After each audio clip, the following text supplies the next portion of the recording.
Welcome back to Rob Does Pokemon, my friends. I hope you are doing well. We got a showstopper for you tonight. We have the Cardboard Kings, the vendor POV legends. I am joined by some really awesome dudes who are giving up their evening to chat all things Pokemon card investing, Pokemon card market, and Pokemon card selling. I'm really excited for this.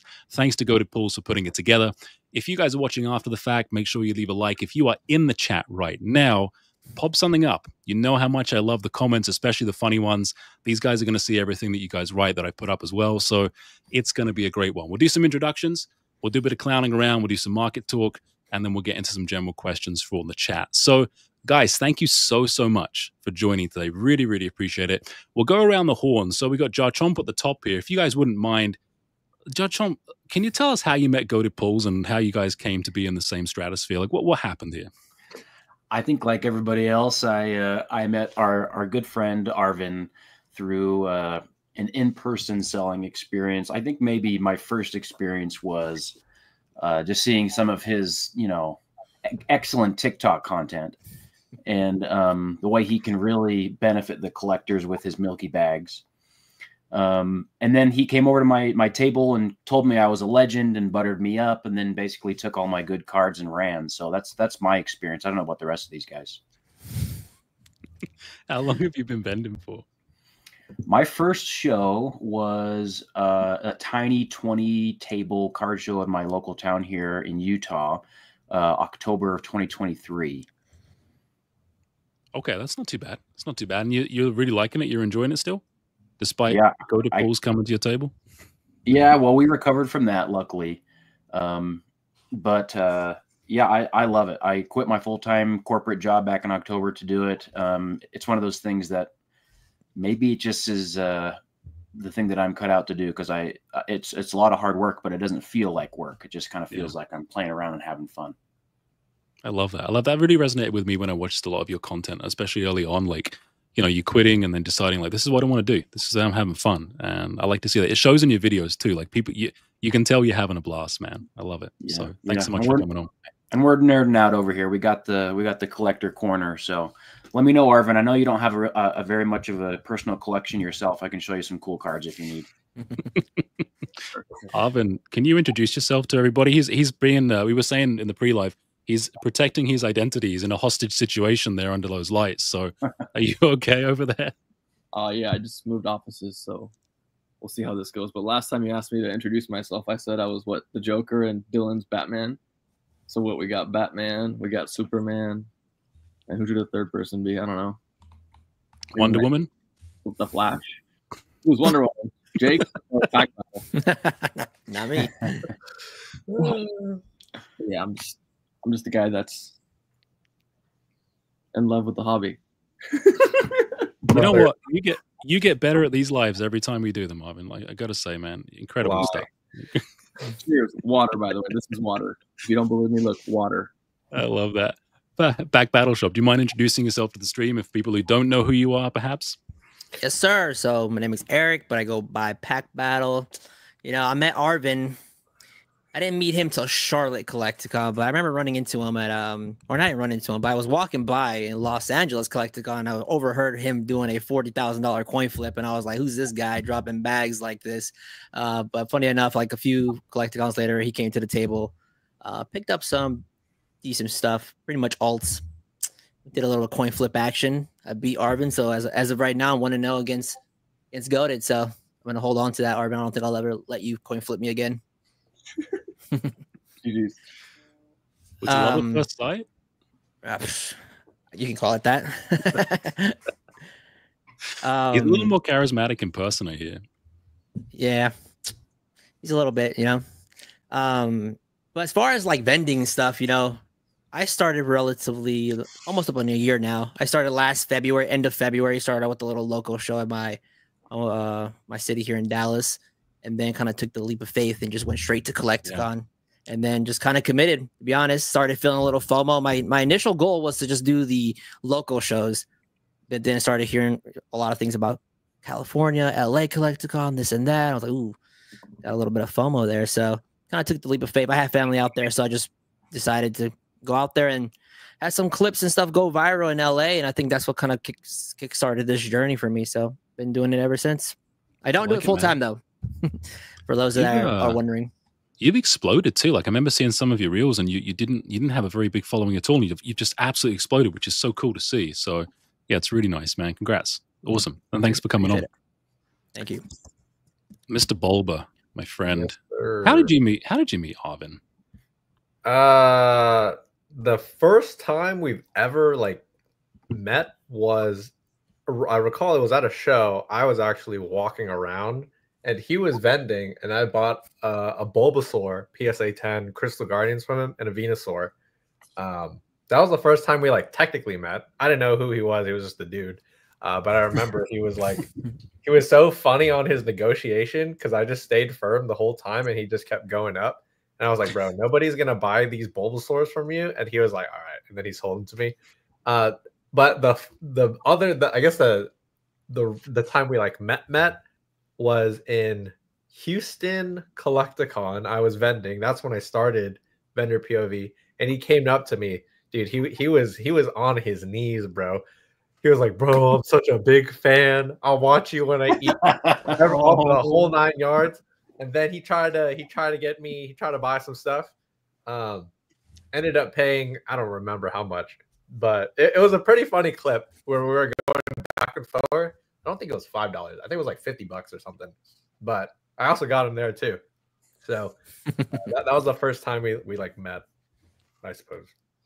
So who's sold Arvin the most stuff? Ola. That could be his. He can answer that. I feel like it's got to be Dylan, because Jake I've only done like 2 deals with, I think, and Eric I think 1 or 2. You like I've done like probably just like 5 to 10 FaceTime deals with him, plus like at least 10 in-person deals. Like we'll just coin flip on FaceTime and it's never corded. But we're just DJs. Young TY is asking, is Goated Pullz actually a nice guy? He is if you're paying him money. He is if he's winning. I can answer that. Arvin actually sent me a picture of him shirtless last night, and he seems like a nice guy to me.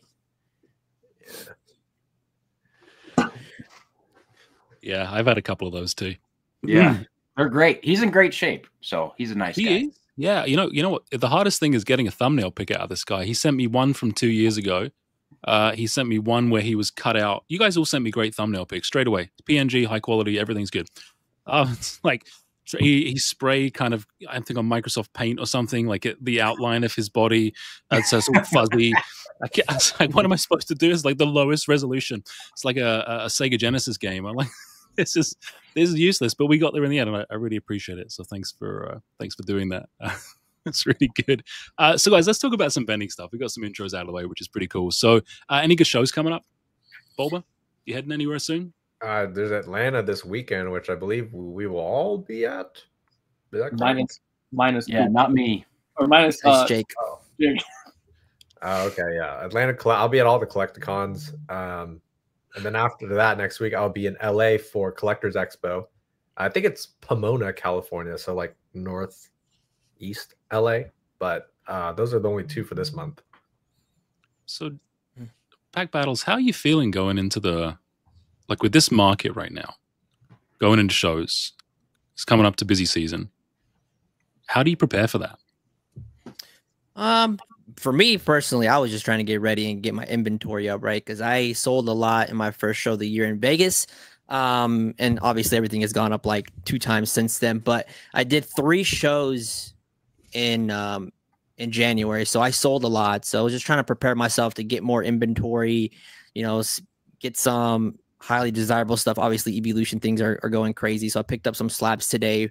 And I'm excited for Collecticon. It's one of my favorite shows. The last one was in November for Houston, so it's been a few months since we had one, and I think those are probably one of the best shows in the country, in my opinion. We have a lot of foot traffic. We're back into Atlanta. Atlanta last year was one of my favorites in terms of content wise. It was a great show, so I'm excited to kind of kick things off again.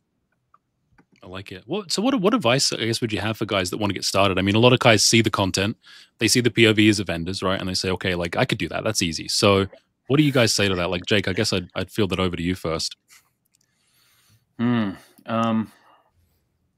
I think the most important part is really just to try it on a small scale where there's maybe a little bit less competition and lower risk, right? And what I mean by risk is maybe just the cost of being at the show. If you decide that your first ever show is going to be out of state and you fly there and you've never been to the city before and all of that kind of stuff, that's kind of risky, and obviously more expensive. So maybe start on a smaller local show. And I think I made a video in part about this a number of months back, but before you decide that you want to like make a lot of content around vending, I would first find out if you like vending, because it's, you know, making content, it's important that you bring some energy to the videos and the clips and whatever the posts that you put out. And if you don't like it, and if you're kind of intimidated by the moment, then that's going to come across in the video. And so I would say find out if you like it first before you start to really put up videos. But then if you really love it, then just start making content and recording yourself and try editing. And you know, just know that you're going to have to learn a lot of lessons along the way. Learn how to edit, learn how to you know, create a video and a thumbnail and those kinds of things. That just comes with experience, and you can't necessarily be taught, you know, by a teacher. I would say you just have to give it a try. Yeah, I would agree with that. Bulba, do you still like doing it? The vendor POV stuff? Do you still enjoy it? Oh yeah. The only thing, I mean, I've never liked traveling. It's I talked about this last time, I think. I don't like traveling. So if I could like teleport, then it's great. But like as soon as I'm there, and I feel like I do it so much, whenever there's like a long break, it's like, dang, I wish I'd be at a show this weekend. Like the actual show's fun. You know, you never know what you can do, what you get to buy, all kinds of cool stuff. And then like I would say it's nice to say you've been to a lot of cities, like, oh, I've been to LA, New Jersey, New York. But yeah, the actual thing itself, I'm pretty sure if I was filthy bajillion millionaire, I would still do the same thing just because it's so fun. I love it. I love it. What's the hardest part? Pack battle. What's the bit that keeps you awake at night, or that you're like, I don't want to do that today? Like, what is it? The editing. I mean, I know a lot of folks, you know, there's different styles of editing, there's different styles of recording. So what I do, and I think a lot of us do that, we pretty much record from the start of the show to the very end, right? So I'm recording my files, you know, 8 hours of footage from the start to end. So kind of chopping through that, and then, you know, reducing that down to an hour or two, whatever, and then reducing it again and trying to find. To me, that has been the hardest part. You know, show after show. Sometimes if you do 3 shows in 1 month, you have 3 videos you have to knock out, and it's not like it's something you can knock out in an hour. Like maybe if you're only doing a few deals, but it gets tough. And you know, people have said, you know, hire an editor and stuff, but I haven't talked to many yet. But I don't know how many editors would be, you know, up to going through 8 hours of footage every single time, right? And it's one of those things that's kind of hard to explain. Like how do you tell them to structure certain deals? Because I know how I want to structure it. I know what I want to show. I don't like showing too much, because I talk to people, right? People come talk to me, Dragon Ball Z, whatever, and we talk for 20 minutes, right? I'm not going to show that whole 20 minutes, just kind of like a little back and forth, and then the deal part. So it's kind of hard to have someone understand how to do that. That's why I haven't hired a editor, but that's probably the one thing that it takes forever, right? So I'm backed up right now. My goal this year is to hopefully catch up and have, you know, my videos out before, you know, 2-3 weeks after the shows, but I'm barely wrapping up my Houston one from back in November. So that's probably the biggest one. Is that true for you as well, Arvin, or you just have someone else do it? Dude, night and day, I like go through all the tidbits. I'm like, all right, let's clip this part, add this. No, dude, I just throw money at my editor and I'm like, just make it look good. Just make it happen. Just make it go. Editing takes a long time for anybody that's watching, depending on what you want to do. But, you know, for these guys, I mean, you know, Pack Battle talking about going through like 8 hours of footage. That's a lot to pick out the best bits and then pick them and slice them up. That's a lot of time that you spend doing it. You got to have a passion for that too, I would imagine. The main reason I do that is because I have like a full-time business outside of like the whole 100%, the whole streaming and stuff. So I'd rather allocate my time for that, you know. And That's it. Dylan, There's lost opportunity cost too, right? Yeah, It's a exactly. labor of love. I mean, yeah, even a really good video is like, there's a lot of time you could spend doing other stuff for sure. So guys, who's the best negotiator here? I think it's me, but Tell me more. Why? I mean, it's just I've always been, I've always loved doing deals and stuff since I was a kid. So like, I used to watch Pawn Stars. That was kind of the whole inspiration of the whole thing, and I always wanted to go because I'd be watching these people negotiate on TV. I'm like, dude, these guys suck. They could for sure get more money. So I've always wanted to do it, and then I would go to like when I was in, I don't know, like 4th, 5th grade, we'd go to, it's called Trader's Village. So it's like a local flea market kind of thing, I suppose. And there was like card shops there, and it's not like a LG. I don't know if you probably can, but you're allowed to negotiate there. And these are for Yu-Gi-Oh cards. I did Yu-Gi-Oh when I was a kid. But I would be like haggling and bartering. And then the owner there was like, bro, you haggle me more than most of the adults that come here. Again, I'm like, I don't know, 10 years old at the time. But I enjoy it. It's fun. That's why if you watch my old videos, I think Arvin is the one who negotiates the most. Like you'll go back and forth over like 10, 20 bucks, like blah, blah, blah. Whereas most people will either concede, I suppose, or like agree or whatever pretty easily. I mean, it depends on the card itself. Usually people aren't buying like a bunch. So it's you don't have to negotiate as much if you're buying like one card. But I do think it's definitely an art, and it's more of like learning through experience and body language kind of stuff. And then when I rewatch videos, I tell myself like, oh, this guy for sure would have paid more, or I could have gotten more, but I sold it for that much. So you can kind of learn stuff too. But it's fun. It's like a fun art for me. Jake, do you agree that Bob was the best negotiator? I think Dylan's an incredible negotiator. I think that it all just kind of depends. Your perception of the question, I think, just depends on what you mean by what is a good negotiator. I would say that in general, I don't go back and forth with people on $5 or $10 more often than not. But I also feel like all of us are kind of in our own way really good negotiators. I would say that Pack Battle, Eric, I look up to him a lot because I think that he does deals probably more than all of us that benefit the collector. And I think that's because, he's doing it for the love of the game. Still hasn't quite left his full-time job. And doesn't quite feel the pressure of, having to, live off of this as income. But still, I think that, yeah, Dylan's he's probably the best. I think he cares the most about staying true to his margins on every transaction. That makes sense. Yeah, that makes sense. What do you think, Pack Battle? Yeah, I think probably Dylan is probably the best one. To Jake's point, I feel like I'm pretty lenient. I sell a lot of singles, not just slabs. I like to work with everybody, so I go back and forth. I cut people deals all the time. And to Jake's point, right, for the love of the game right now, because I still have my full-time job, so I'm not feeling the full pressure of I have to make every dollar as possible or else we're going to go homeless or something, So I like to work with people. I'm pretty lenient. People come to me and want to pick up some singles to finish some master sets. 151 has been my bread and butter since day one, and a lot of people come try to collect, their singles to complete that master set. So, but I think Bulba, I started off with watching Bulba and his negotiation. So I think he does really well. He does some pretty big high end stuff. So yeah, it's cool. Arvin, you're gonna say you're the best negotiator?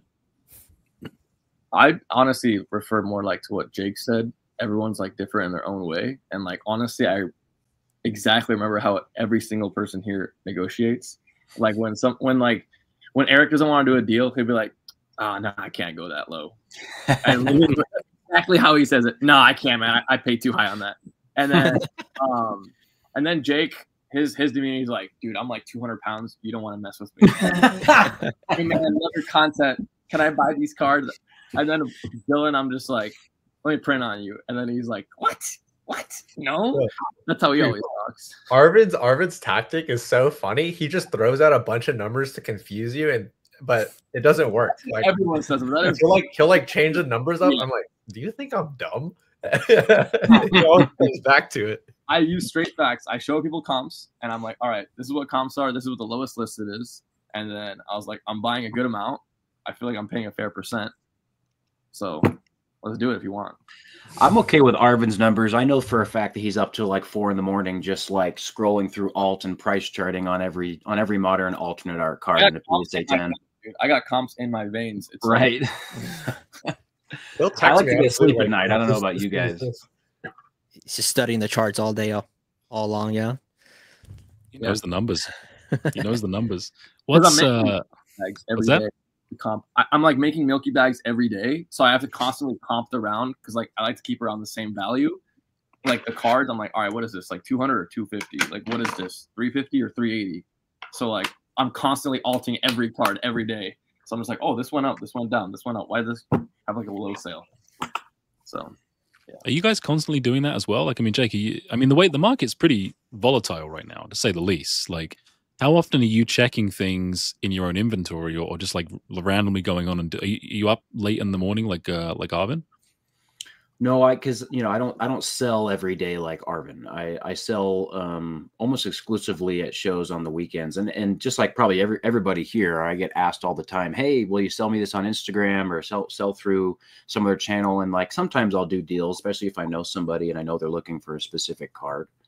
But in general, like I'm doing the vending piece because I love the vending. I'm not just in this to like sell cards whenever I can. Because that's not as fun for me. And I'm in this work because I like it, because I like to have fun with it. If I was here for just money, then I would go do something else. There's a lot more money to be made out there than being a Pokemon vendor. I'll tell you that. Mm-hmm. But I would say as far as comping cards, usually it's the day before, 2 days before a show, I'll go through. And especially these days, I have to go through essentially every card I'm bringing to the show, because every single card right now is making big moves, especially in the upwards direction. Even stuff like, I'm sure Arvin knows these Shrouded Fable illustration rares that are like 10xing in value the last week. That kind of stuff you have to be ready for, because you want to get the most value you can out of your cards if possible.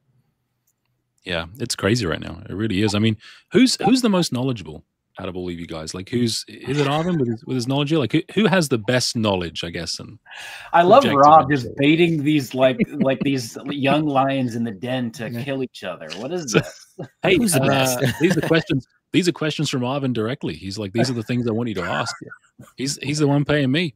I mean, I'll be honest, right? I mean, I'm mainly modern, right? I do dabble with vintage here and there, not a whole lot, but I'm mainly like X, Y, and up. Sword and Shield, Scarlet and Violet. Every now and then I get someone that brings me some old vintage stuff, but that stuff I'm not as knowledgeable. I do have to look up, things like Sword and Shield, things like that. I kind of have a rough idea of what the price is going for, especially like 151 stuff. Like I pretty much, every time someone brings me a card, I mean, obviously prices are changing week to week, but as far as, well-rounded, I would think it's Bulba, but that's just my opinion. I think I would say Arvin knows the most about general stuff.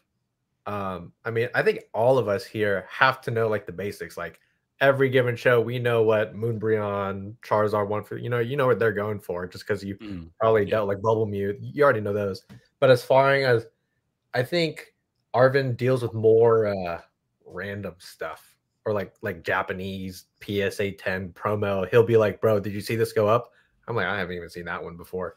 I think so I think Arvin has more well-rounded knowledge, but that's because he's doing it every day, doing different stuff.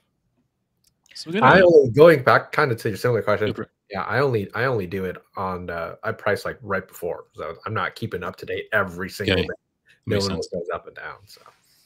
So Zard Lurking's got a good question here as well. So if you guys had to change your strategy and gotten crafty in sourcing singles or sealed products with this current market boom, again, inventory is a good topic. So I guess I'll hand it over to Eric to pack battle to start off with this one.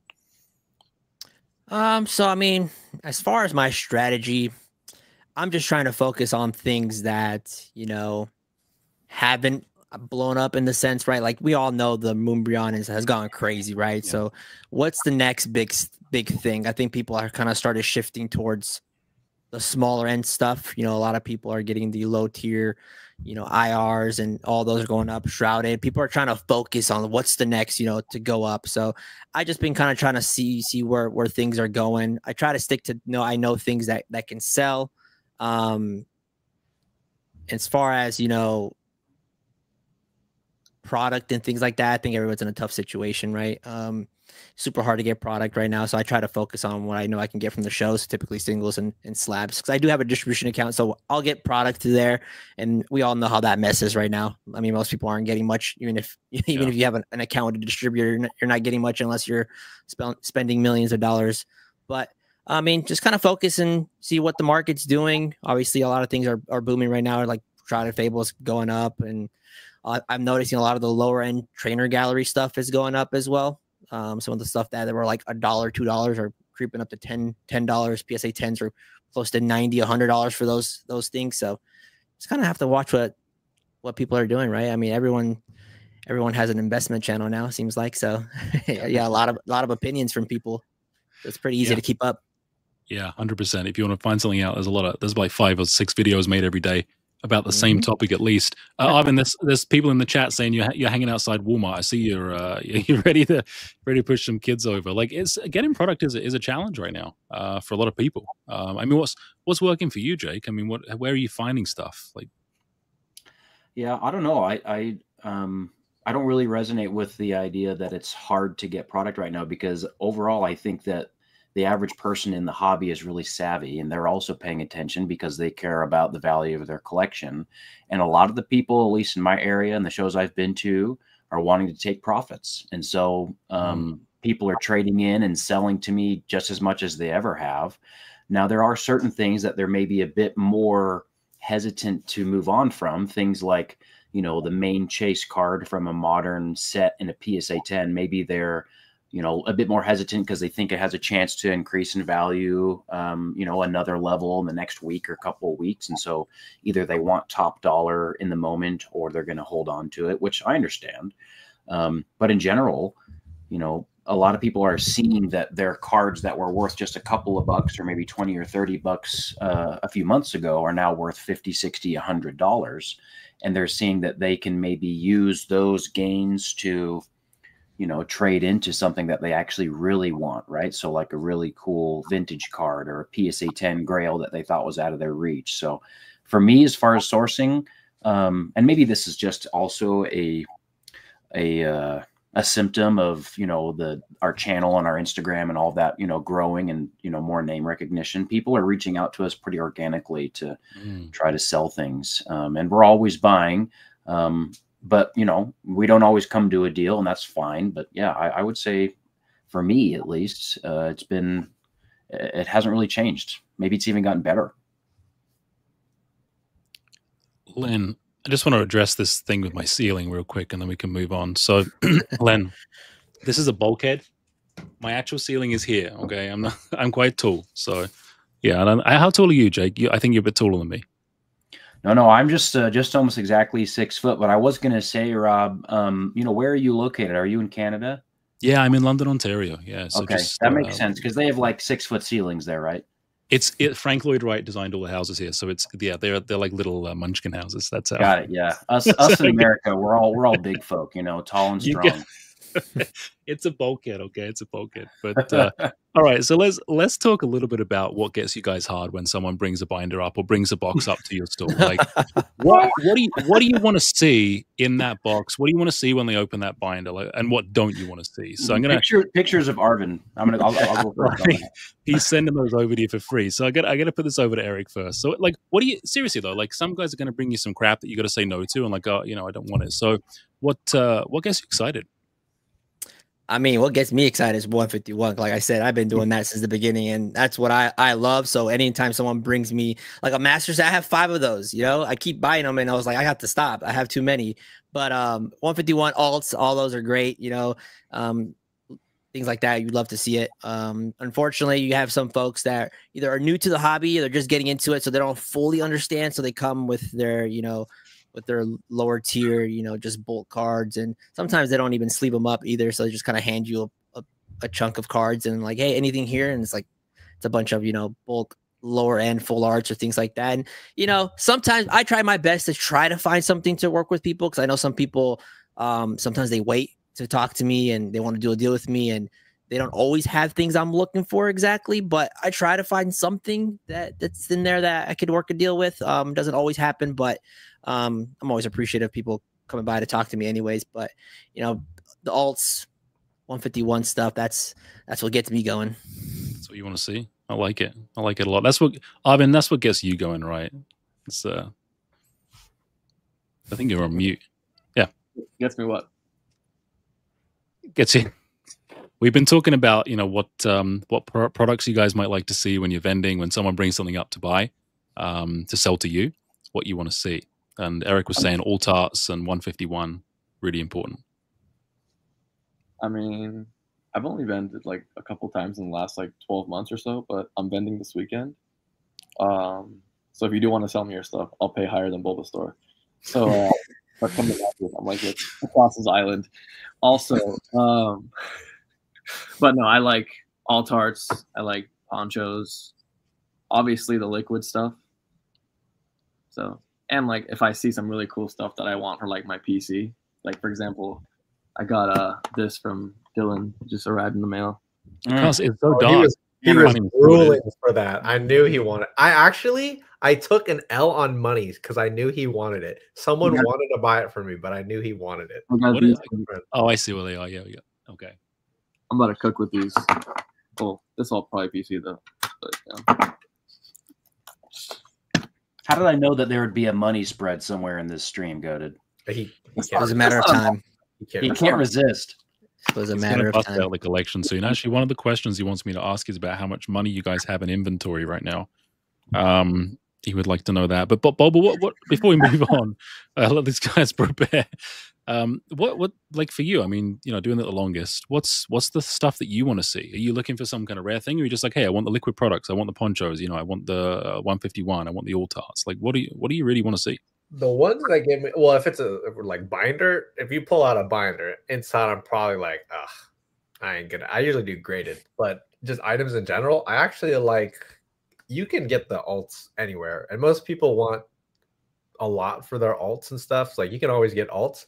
I like the rare stuff that I know I can keep for myself. Like if someone comes up with some Bulba PSA 10 that I know I'm gonna keep, it's like, oh, and I'm gonna buy it at a discount. Those are the cool one. Last in Hawaii, someone brought a bunch of Magikarp PSA 10s.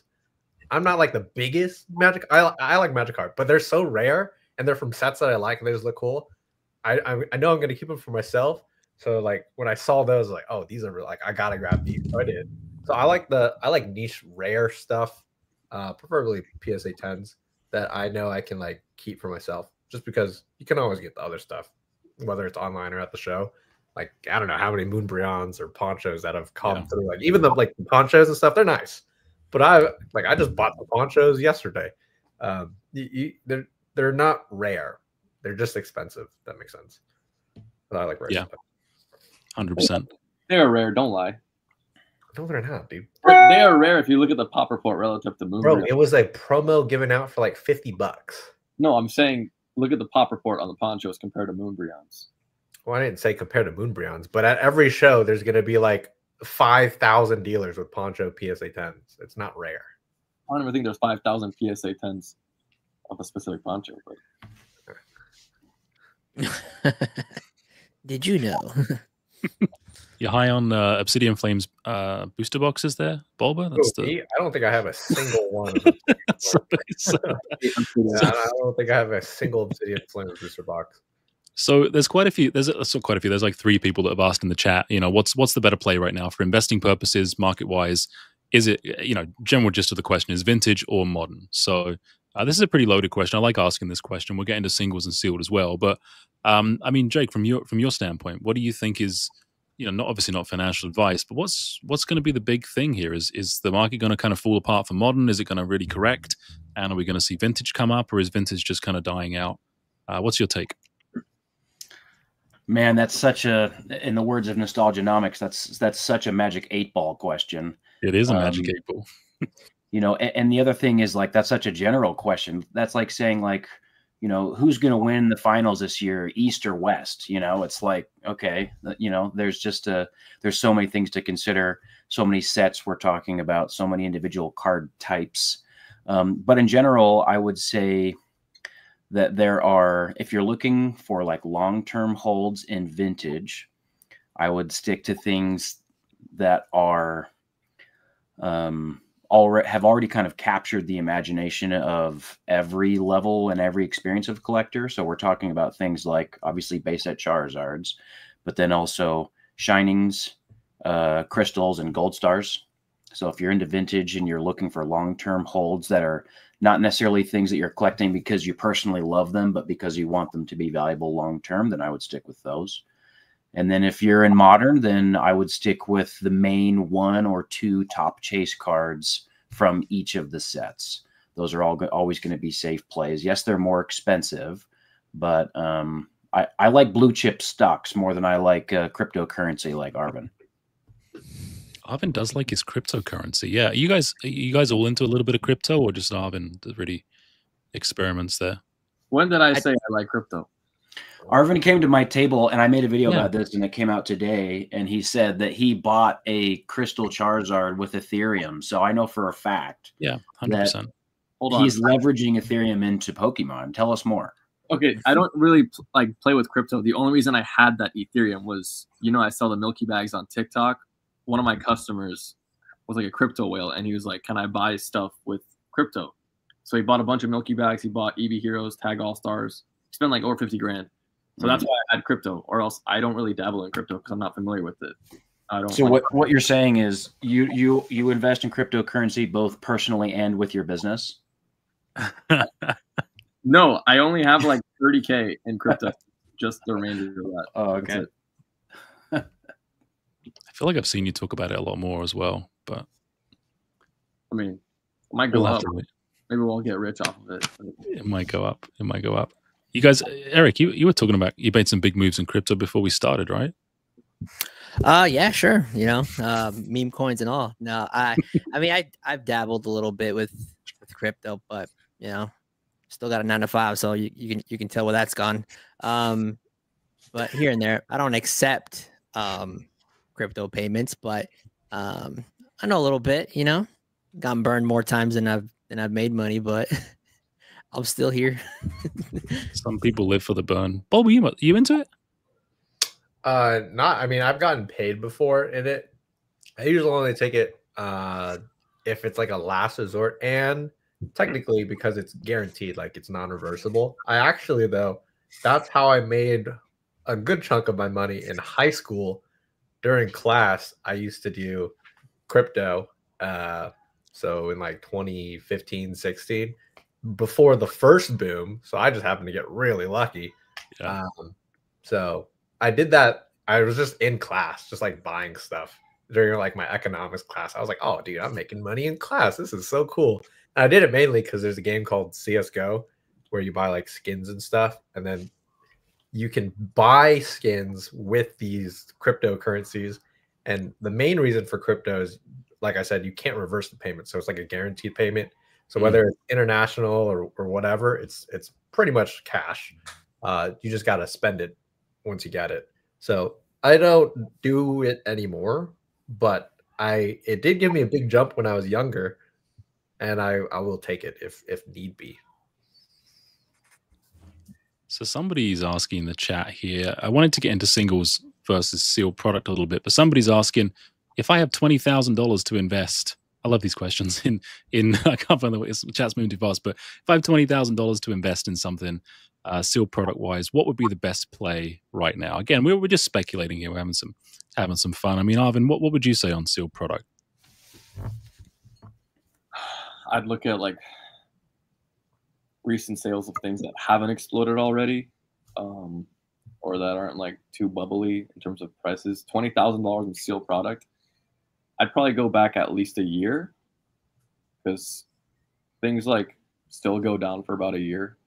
I'd probably look at stuff like still maybe Shiny Treasure Japanese set. You could probably pick those boxes up for under $50, and it's got Bubble Mew. That's still a solid pickup. $50 for that. I don't see why that set isn't like a $100 box within a year or two. Crown Zenith I still think is undervalued. If you can get that for like under $7, like $6, set's very popular. People on Rip and Ships love that set. I mean, I'm a big fan of EV Heroes. I feel like Evolving Skies prices exploded, but EV Heroes hasn't really changed that much. And I just like Japanese more in general. So yeah, I like Japanese too. Yeah. Like some Japanese stuff. I think these specialty sets, focus on specialty sets, are probably best. 151, Crown Zenith, things like that. Those are always long-term wise. They're pretty safe bets. Crown Zenith obviously got printed to the ground. You can still find it today, but at some point it's going to dry up, and I think it's probably the next one for things to start skyrocketing. So 151, whenever that dries up, even if it's 2 years from now. I mean, booster bundles are $60 right now. I was selling those for $30 at the shows when I first started. So I actually got some booster bundles today. There was I believe it was a restock / reprint on Surging Sparks and 151, which landed in my local card store today. They didn't know anything about it and got a bunch of stuff. So I was able to get a display case sealed for the first time. I didn't have a sealed one. So I was pretty pumped. So yeah, those bundles have been crazy. They just keep churning them out too. For MSRP, or did you pay more? No, I paid $900 Canadian. So whatever that, what is that, like $630, something like that? It's like US, which it's like full market, but I don't have a sealed one. Like I need a sealed one. I keep coming across them and I never find them. So plus I was really excited. You know that feeling when you walk into the store and your heart starts to kind of leave your chest, and I was like, man, this is the thing I want. Like I feel like you and I feel the same way about 151. So that's good.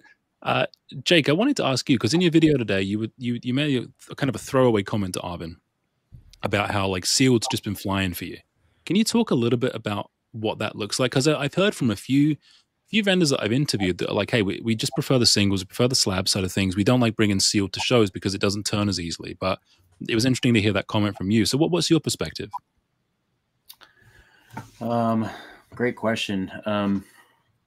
From a vending standpoint, I would say that the majority of my inventory value is not in sealed, but I still like to bring, maybe 5 or 10% of my inventory value in interesting sealed product, right? So stuff that you can't just go find at your average Target or Walmart on a given day. Stuff that's maybe a year or two old, or like Eric said, specialty sets, ETBs, and that kind of stuff. So from a vending standpoint, I think it's important, because if you think about the Pokemon company, they create these boxes, or these collection boxes or booster boxes or whatever, and they have professional marketers and designers put all the advertising all over the boxes. And they do that so that they catch eyes in the store when they're on display. And if you're at a show and you're not leveraging that, then I think you're missing the mark at least a little bit, because you're using what they're already doing, what they've already designed for you to kind of catch eyes of the customer. You're drawing them in. Those are the money beats. Does anybody get that reference? Those are the money beats. Thanks, Dwight. Those are the money beats. Yeah. Put the most attractive people at the front of the office first. So that's it. You don't dabble in a lot of sealed, do you, Bulba? For selling, I like sealed as like a collection. As an investment, but not like at the shows. I mean, sorry, I should have been more clear. But but like I like it for myself. I think it looks cool, but it's just a pain to bring. So I don't bring it unless it's a local show. And then even then, it's still just a pain. Like I hate lugging the tote of ETBs or whatever it is. I'm trying to stay away.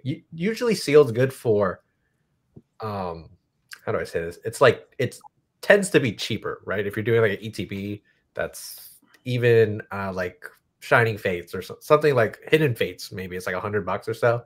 I'm trying to increase the average value of my product, if that makes sense. And then have like the smaller items be like slabs or singles instead of like the big bulky sealed items. I think sealed is great if you have a distributor, which I don't. So you can sell it, and it's like free money, I guess. But I don't think the margins are worth it for the work if you don't have a distributor, and you're also, it's not like a local show, like the extra work to bring it to drive instead of flying. So I personally don't like it, but it's a lot easier to start vending with, like, you know, you can get a bunch of ETBs, and also because it's more available, right? Your ETB is no different than someone else's ETB. There's a lot of competition. Same with like booster packs too, right? Like if I had like just random Scarlet and Violet booster packs, there's a good chance like maybe the person right next to you has it too. So there's like a lot of competition with that. Usually it's good for like kids and stuff. But as a business thing, I try not to do sealed. So there's some stuff happening in the chat. You guys may or may not have seen, but some people are asking, including Mimic Brew, for various things involving Jake and Arvin taking their shirts off. So I just want to say I don't condone these requests. I don't condone this kind of behavior. This is a family-friendly stream. If you guys, who would win an arm wrestling competition? I mean, just out of curiosity. I mean, there's a lot of MMA past here with this being talked about by Jake. So it's not Bulba this time. Bulba's going to lose this one. Bro, no, I'm the last brother. Bulba just eats beef ribs. That's all he does. Beef ribs? Yeah, bro. You're in Texas. You took me to that barbecue spot, remember? And you ate my leftovers too. Beef? No, I had brisket. You had the ribs. Whatever. It's all the same stuff. Let's talk a bit about outside of Pokemon first for a bit, and then we can come back. What do you guys like to do for fun outside? Like, how do you guys relax? You know, I mean, you done shows, or you like, you know, it's during the week. You done like whatever you're doing, whether it's work or other stuff relating to the shows. Like, how do you like to relax? I mean, Eric, you're working a full-time job and you're vending. Like, what's your go-to to de-stress? I mean, the family like to watch anime. We are on the One Piece grind, Dragon Ball. We're watching that Daima every Friday. So we're a huge anime family, and, you know, just kind of knocking that out. Go outside for a little bit here and there.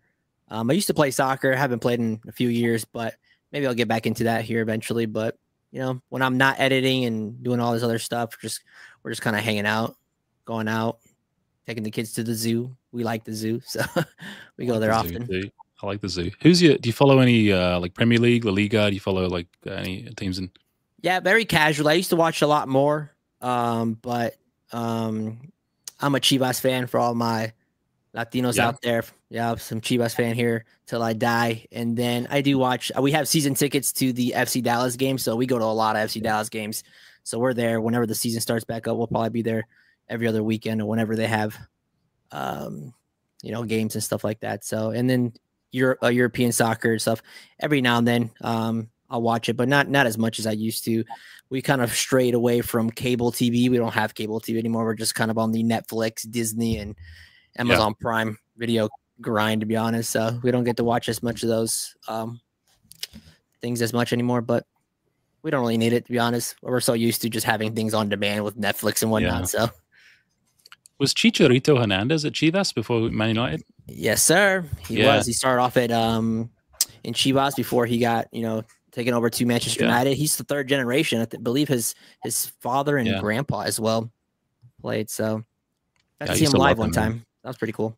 Yeah, me too. I'm a Man United fan. I know there's some Liverpool fans in the chat, but you know, those are the days I used to really enjoy watching little Hernandez when I was back in England. Friggin' rock star, Little P. What about you, Jarchmop? Are you like going out patrolling the streets, like beating criminals to a pulp? What does downtime look like for you, my friend? Yeah, I think I like to train and whatever, but as far as de-stress and outside of work, I'm a little bit more similar to Eric. Spend time with the family, specifically my wife. You guys probably know Fran. She's the beautiful lady that's with me at all these shows and does all the editing for our content. So spend a lot of time with her. We're watching that Severance show on Apple TV right now. You guys seen any of that? No. Nope. It's pretty cool. It's kind of like this dystopian corporate kind of show, which is really, it speaks a lot to me because I'm so grateful to have left corporate America. but yeah, just spending time with the wife, watch a show here and there. We like to work out. And then, yeah, I go to the MMA gym and just kind of put Arvin's poster on the heavy bag and just go to work. Are you all married? This is a question from Skull Trooper. Dylan is recently engaged. Everyone give him a round of applause. Congratulations. Yay. What was the you want to tell the proposal story? Sorry, Eric, were you gonna you're married, right? I am, but go ahead, Dylan. I want to hear it too. Pretty good. So we got engaged in Hawaii. It was also a show, so hey, business expense. But we actually originally met in Hawaii 3 years ago, or 3.5 years, 4 years ago, something like that. I don't know. So we were just planning that, and we knew for sure. Originally, fun fact, we were supposed to go to Japan. I was going to buy a Snap Bulbasaur. I don't know if y'all know what that is. So I was gonna go there also as a business expense. But I was like, oh, we're in Japan. That's a pretty cool place to propose. But instead that someone bought it. So we did Hawaii instead. I planned it was a whole day. So the first day we went at like the beginning, we hiked. If you know Hawaii, we hiked Diamond Head. It's a pretty popular spot. Did a hike. Afterwards, I got us a Disney massage couples spa thingy all the way on like the west side. And after that was a couple hours. Then we went up to the beach, and I tricked her. I told her that we were getting food because we were pretty hungry. I told her we were going to get food, and I found like this local. She wanted to go like a shrimp truck, so I told her that we were going to the shrimp truck. I already ordered us a platter, but I wanted to like close her eyes so I could surprise her. So we go to the beach, and I hired a proposal photographer. They set up like this nice little flower heart. It was a picnic too. They do all the pictures and stuff. So essentially just walked on down, surprised her, had a picnic. Then we had nice dinner. And that was pretty much it. But yeah, it was pretty fun. And everyone was super nice at the show. Congratulations and all that. Tons of gifts too. So everyone in Hawaii is so nice. Glad that it's a good show. Can't wait to go next year. I like it. Sorry, there's some stuff in the chat about Pokeyeny's in here. Super Saiyan. He just went Super Saiyan level 2. He's going to beat Cell. So there's Brian some tops on his hair. But yeah, okay. Let's get back to some Pokemon stuff. So, all right. Actually, how much YouTube do you guys watch? That's a good question. I was actually curious about this. Like, are you guys like? Do you watch not a lot at all? Do you guys actually get into it a little bit and see like who's who and what's going on? Like, what's the situation with YouTube? I mean, for you, Arvin. I mean, what's your response? I consume a lot of YouTube. I watch all the guys here's content, and just outside of this, I watch other Pokemon YouTubers, and then other stuff like soccer, MMA, podcasts. I'm basically on YouTube a lot, to be honest. Are you married? Someone I didn't ask you. No, I have a girlfriend. She's with me at the shows for the most part. She records me and everything. Nice. What's the outlook for that? When are you going to put a ring on that? We'll see. Don't want to put it on live. Trade a few of those ponchos in. Oh yeah, easily. Expected a big one. What about you, Jake? Are you watching a whole lot of stuff or not really? Yeah, I'm on quite a bit. Love all these guys' content. And then, yeah, podcasts, MMA. So Arvin and I pretty much watch probably the same stuff, except for soccer. I mean, come on. Sorry, Eric. Sorry, Arvin. Come on. No, just kidding. Yeah. I actually really like some of the Pokemon investing channels because I think that, at least for me, I'm planning on being in this hobby for a long, long time.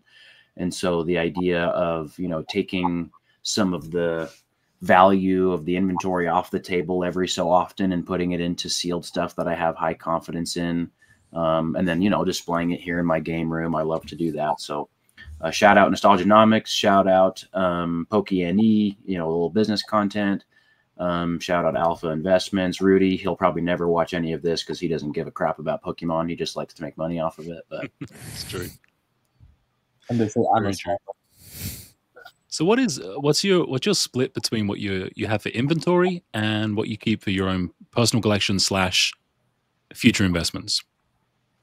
Is this a question for Yeah, me? yeah, keep it up. Yeah, because you kind of led into that one. I thought it was good segue. As far as value or as far as like types of Let's, items? yeah, I mean, I was more thinking like percentage and types of items. That was where my head was at. Yeah, I'd probably say I'm like maybe 30% business inventory. And just like any collector, and that's what I am. I'm a hobbyist and a collector. There are some times where there's something in my personal that I just, for whatever reason, I fall out of love with it, and I decide, well, let's just sell that. And then there's sometimes I'm at the show and somebody shows me something, and this is kind of what Dylan brought up.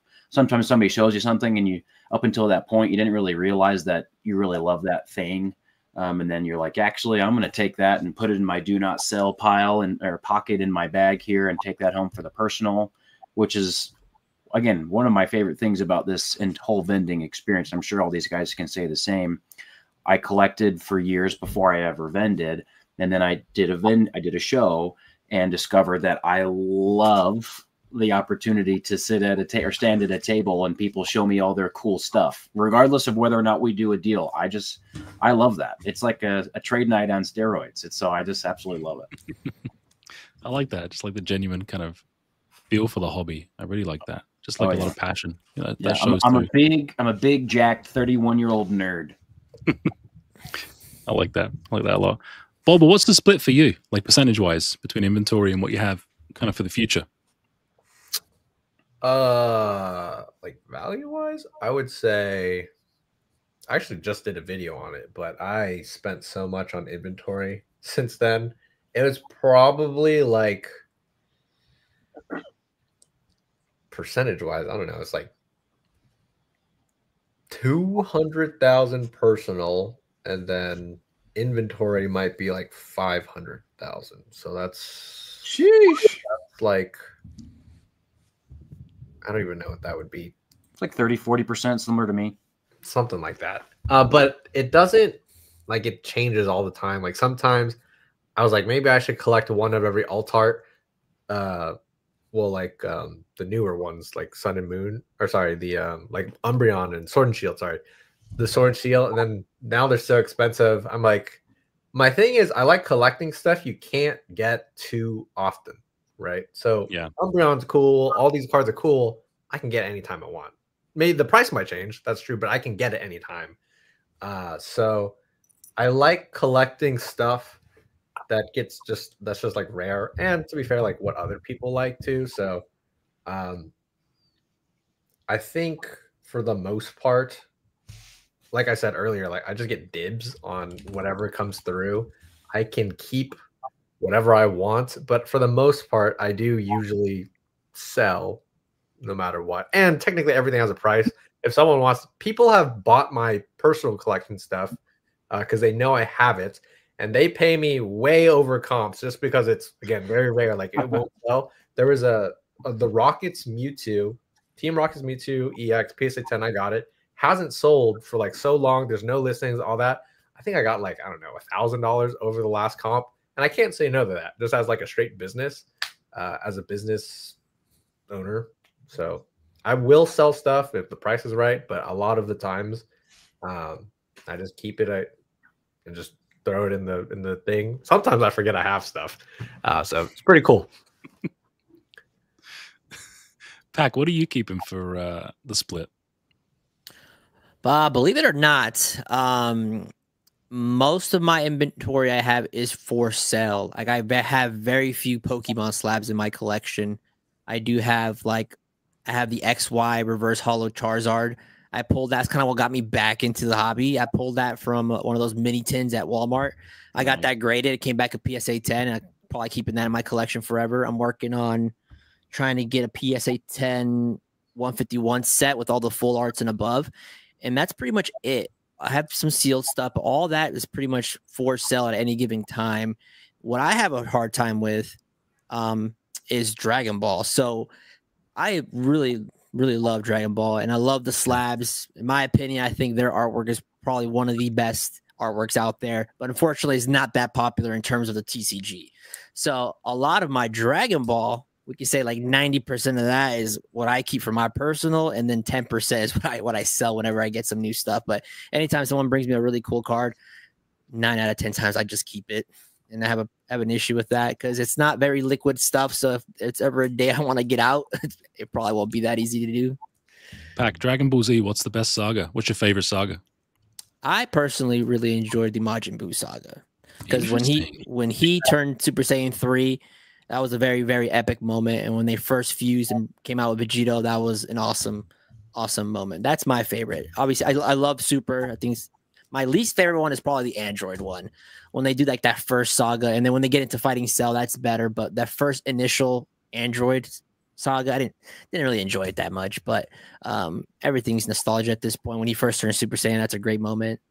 I mean, I love that. We rewatch Dragon Ball from start to finish every year at least once, from Dragon Ball all the way through Super. So I'm a huge Dragon Ball guy. That's one of my favorite things. I'm in the hot tub. I just like Goku versus Frieza. Watch it, like whatever, like watch it for 10 minutes. You know, like a bridge, whatever it is. Like I'll watch whatever, man. I just friggin' love that stuff. Jarchmop, you're a fan too. I think I heard you kind of big into Dragon Ball. Yeah, Dragon Ball is badass, guys. Let's be honest. You know, I was one of those kids who, when Dragon Ball would come on, I grew up very traditional and Christian, and so when it would come on, I was like, oh my gosh, this is way too risque for me to watch. And too much violence. Oh my goodness. But now that I've grown and I understand what good media actually is. Yeah. Dragon Ball is very cool. I remember my older brother, I kind of like was in his room one time. He was watching the battle between Goku and Gohan and Cell. And I was like, this is pretty sick. So I don't know much about the card game, but when people show me Dragon Ball cards, I am a little bit tempted in my heart to get some of them. So that kind of, I'm wondering then, a lot of you, no one here does anything but Pokemon, right? I dabble into Dragon Ball and One Piece. So I've been those 3 TCGs, One Piece, Dragon Ball, and Pokemon is what I've focused on since I've started. But I think Bulba, you said Yu-Gi-Oh here and there, but for the most part, you guys are probably what, 99% Pokemon? Oh yeah. I'm 100% Pokemon, but I also dabble in the video games. So I'll take in like Pokemon video games and consoles and stuff too at these shows. Sorry, I'm laughing at that comment. It was Goku.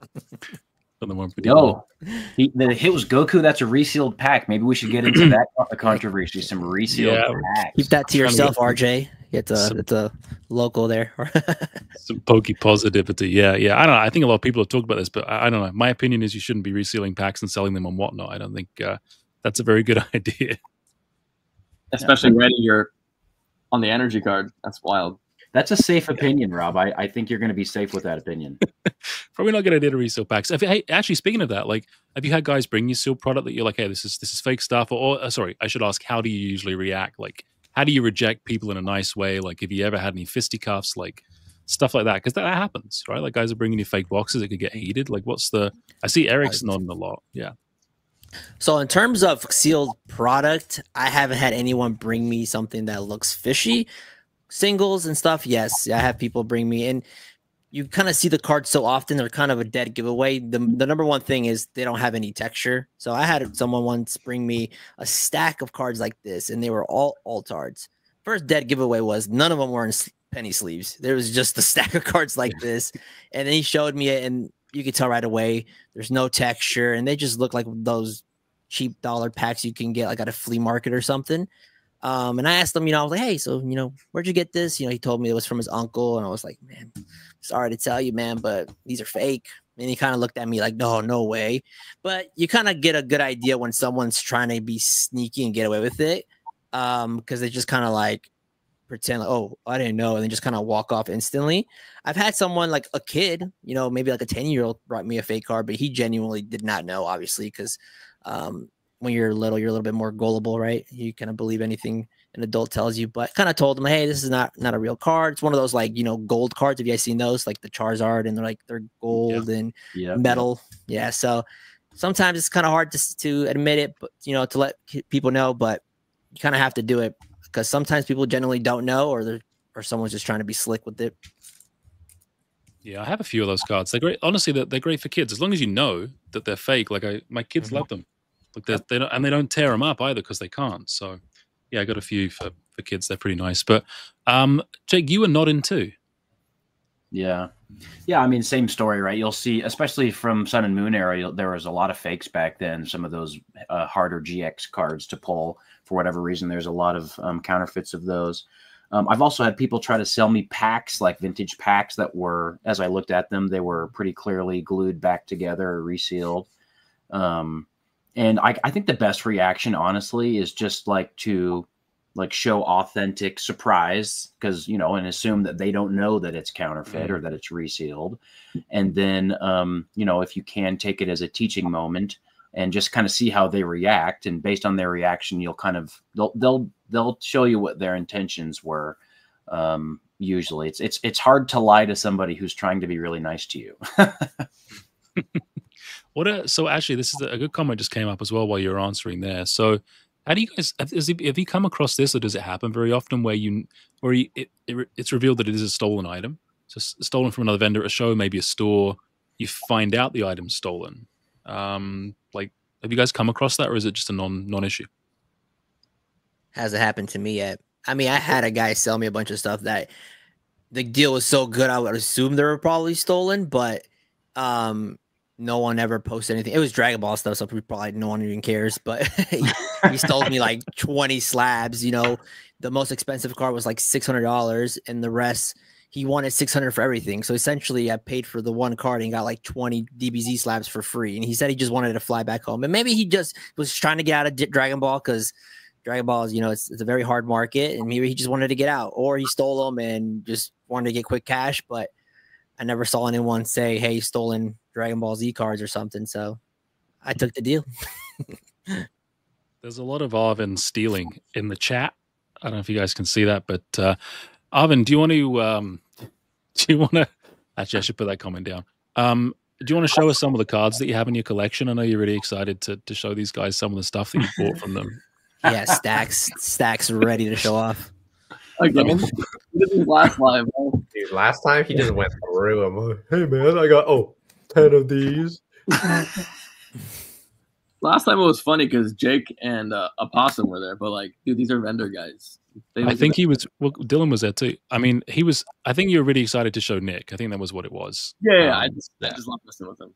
Really fun. I think it was. He was. I think he was that excited. But yeah, if you want to show some stuff.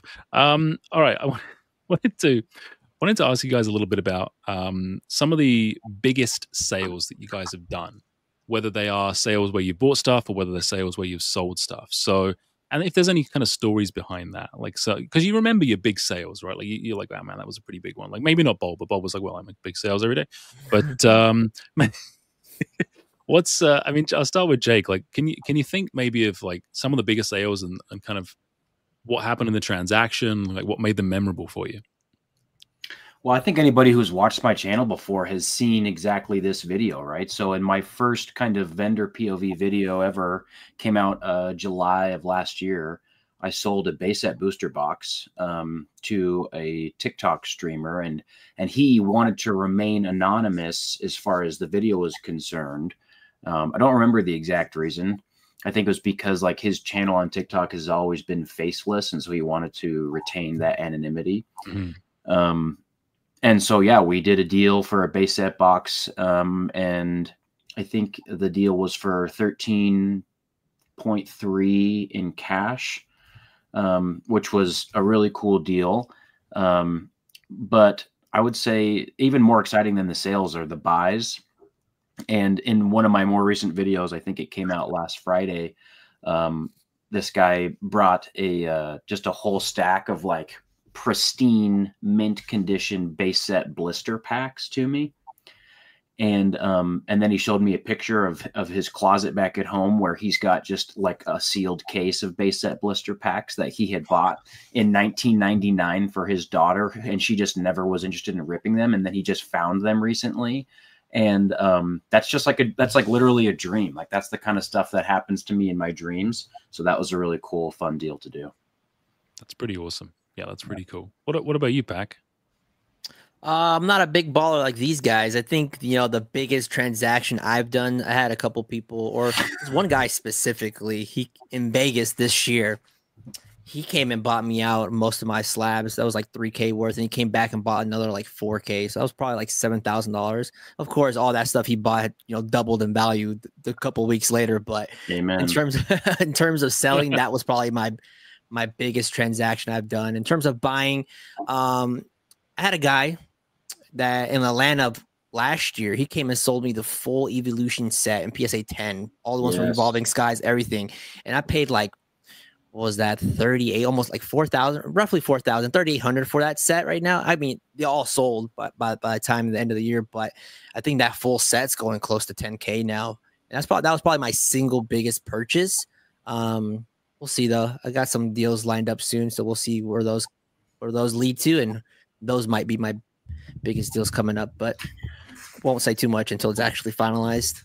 Eric, I did a deal exactly like that where a guy sold me all 8 of those Evolutions. Yeah. And it was like, I think maybe 2 weeks ago, and I paid him like $5,400. So that tells you how crazy this market is. Like the same exact cards, $2,000 difference. That's probably like 8-10 weeks apart between you and I doing that same deal. Yeah, I mean, in front row when I met you there, sold a Bubble Mew for $650, a 151 Zard for $675. Yep. They're like $1,000 each now. So yeah, I was going to go back to you, Rob, earlier when you asked like, what are you hoping to see when people show you their binders? Sorry, I never asked you. Yeah, my apologies. The answer isn't Bubble Mew, then you're wrong, because you could easily sell 100 of those in one day at a show. You can't keep those in stock. They're creeping up to $400 raw now, at least according to TCG. Yeah, Arvin is now literally eclipsed by a stack of Bubble Mews. He's ready for his turn now. He wants to kind of go through those. This is the reason everyone's here. Rob, can we give Arvin his time now? He looks impatient. Yeah, we said we get to that. I'm like, Arvin, is there any chance you have a light in front of you so we can actually see the cards? All that it's going to be black rectangles. Okay, so we're gonna hand over to Arvin to show everyone his cards. Everyone in the chat, if you can let him know which one's his favorite, let him know he did a good job. Time for some Milky Bags. Here we go. I'm going to go and get a coffee. The Milky Arvin, Bags. Thanks for wearing pants to this live stream. We appreciate that. Of course, man. Over to you, my friend. Hope everyone's having a good night. Hope you guys are enjoying the live. Make sure to like if you haven't. There was over 400 here, and we only have 91 likes. What are you guys doing? All right, let's start. Going to get a few dislikes now. Poncho. You slow it down for me. Sorry. Oh, I have 2 of these now, thanks to Dylan. Nah, but mine what he's even showing us. What? It's all dark. You guys can see? Yeah, these could be counterfeit for all I know. They look a little Etsy special. What was that, Japanese? Yeah. Whatever. That's still cool. Come on. Hey, all your graded guards are on backwards, Arvin. Says the guy that likes to eat his burritos sideways. Am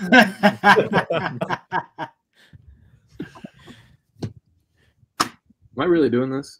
Oh. That label fell. That's got to be a fake, right? That's got to be fake. That's got to be fake. Quick, proxy black label. Flip it. He signed the card too. Oh, and then we have more stuff here, but then this is my Bubble Mew stack got a little bit bigger. These are all Japanese Bubble Mews. I don't know if they got bigger or smaller. Are they sequential though? Are they sequential? Are they sequential? No. Not sequential. Wow. Not impressed. Should I keep going? Do you really want me to? I have a card you probably none of you guys have. I have a few cool cards to show. Go ahead, Jake. Let's put Jake up on the. Good, thanks, Arvin. Oh, yeah. Good job. Thank you. All right, guys. So this is you guys know I'm all collecting. Actually, maybe plug for myself. I'm collecting all PSA 10 Delta species hollows and reverses.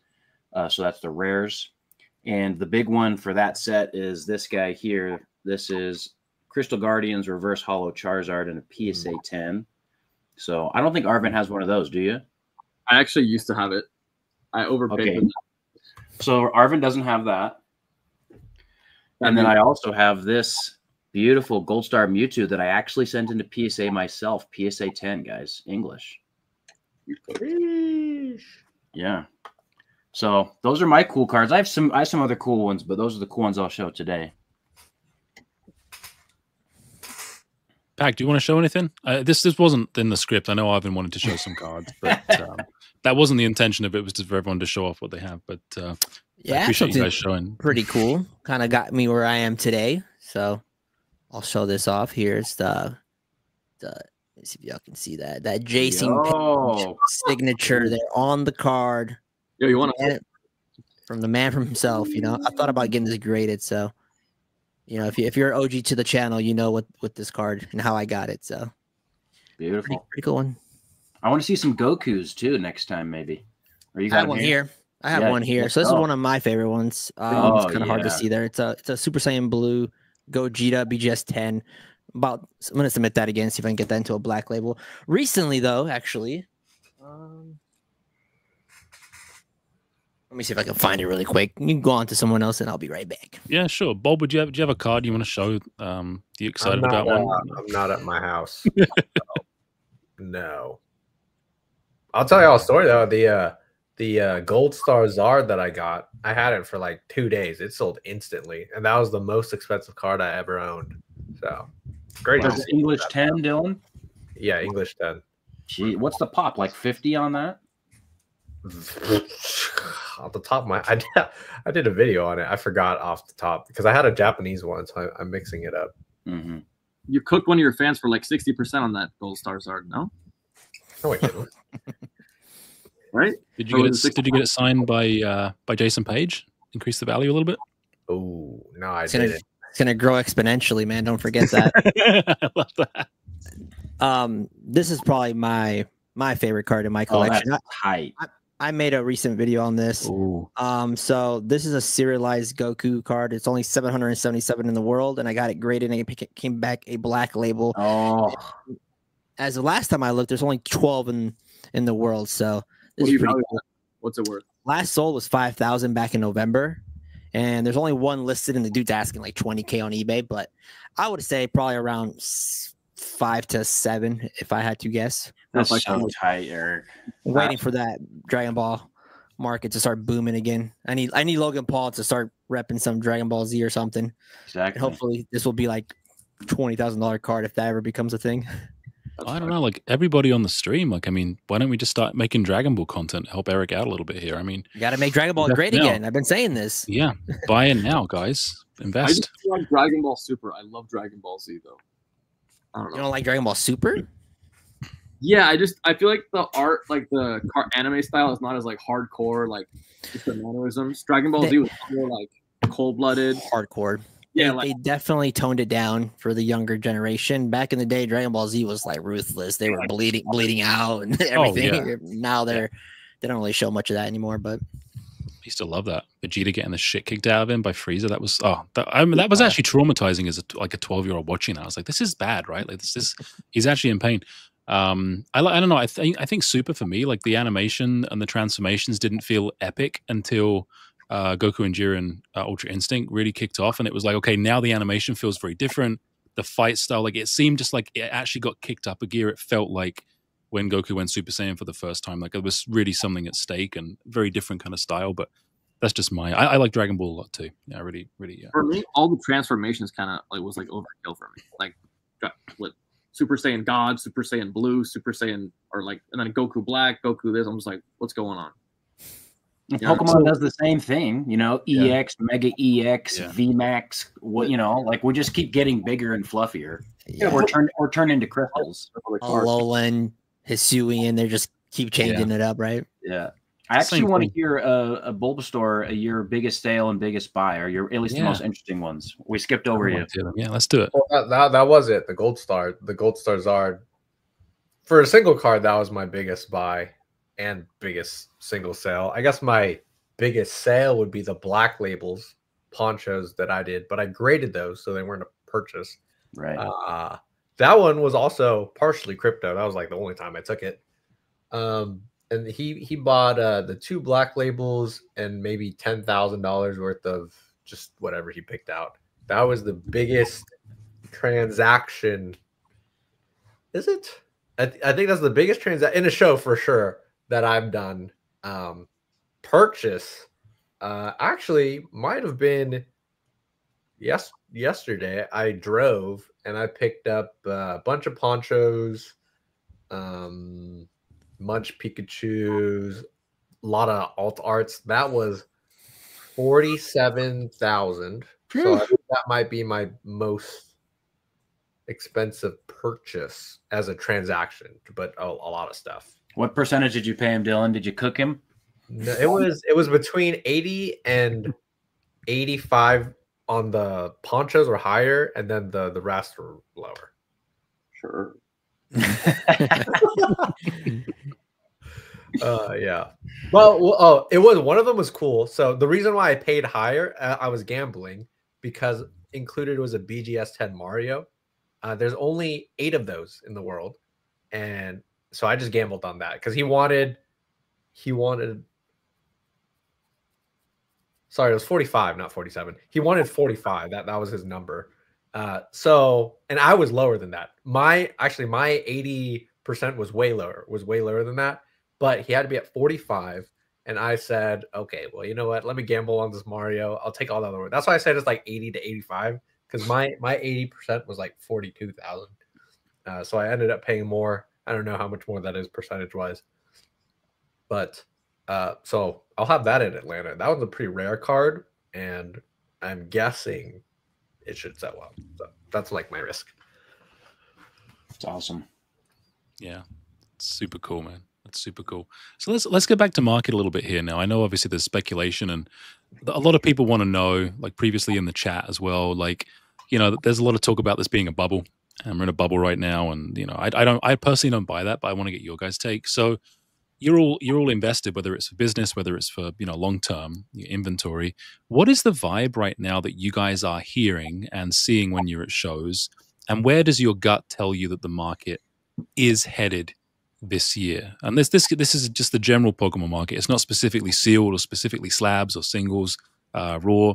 Like, what are you guys seeing, and what would be your outlook? Are you bullish, or are you a little bit bearish on how things are going? And I'm going to ask Eric to fill this first.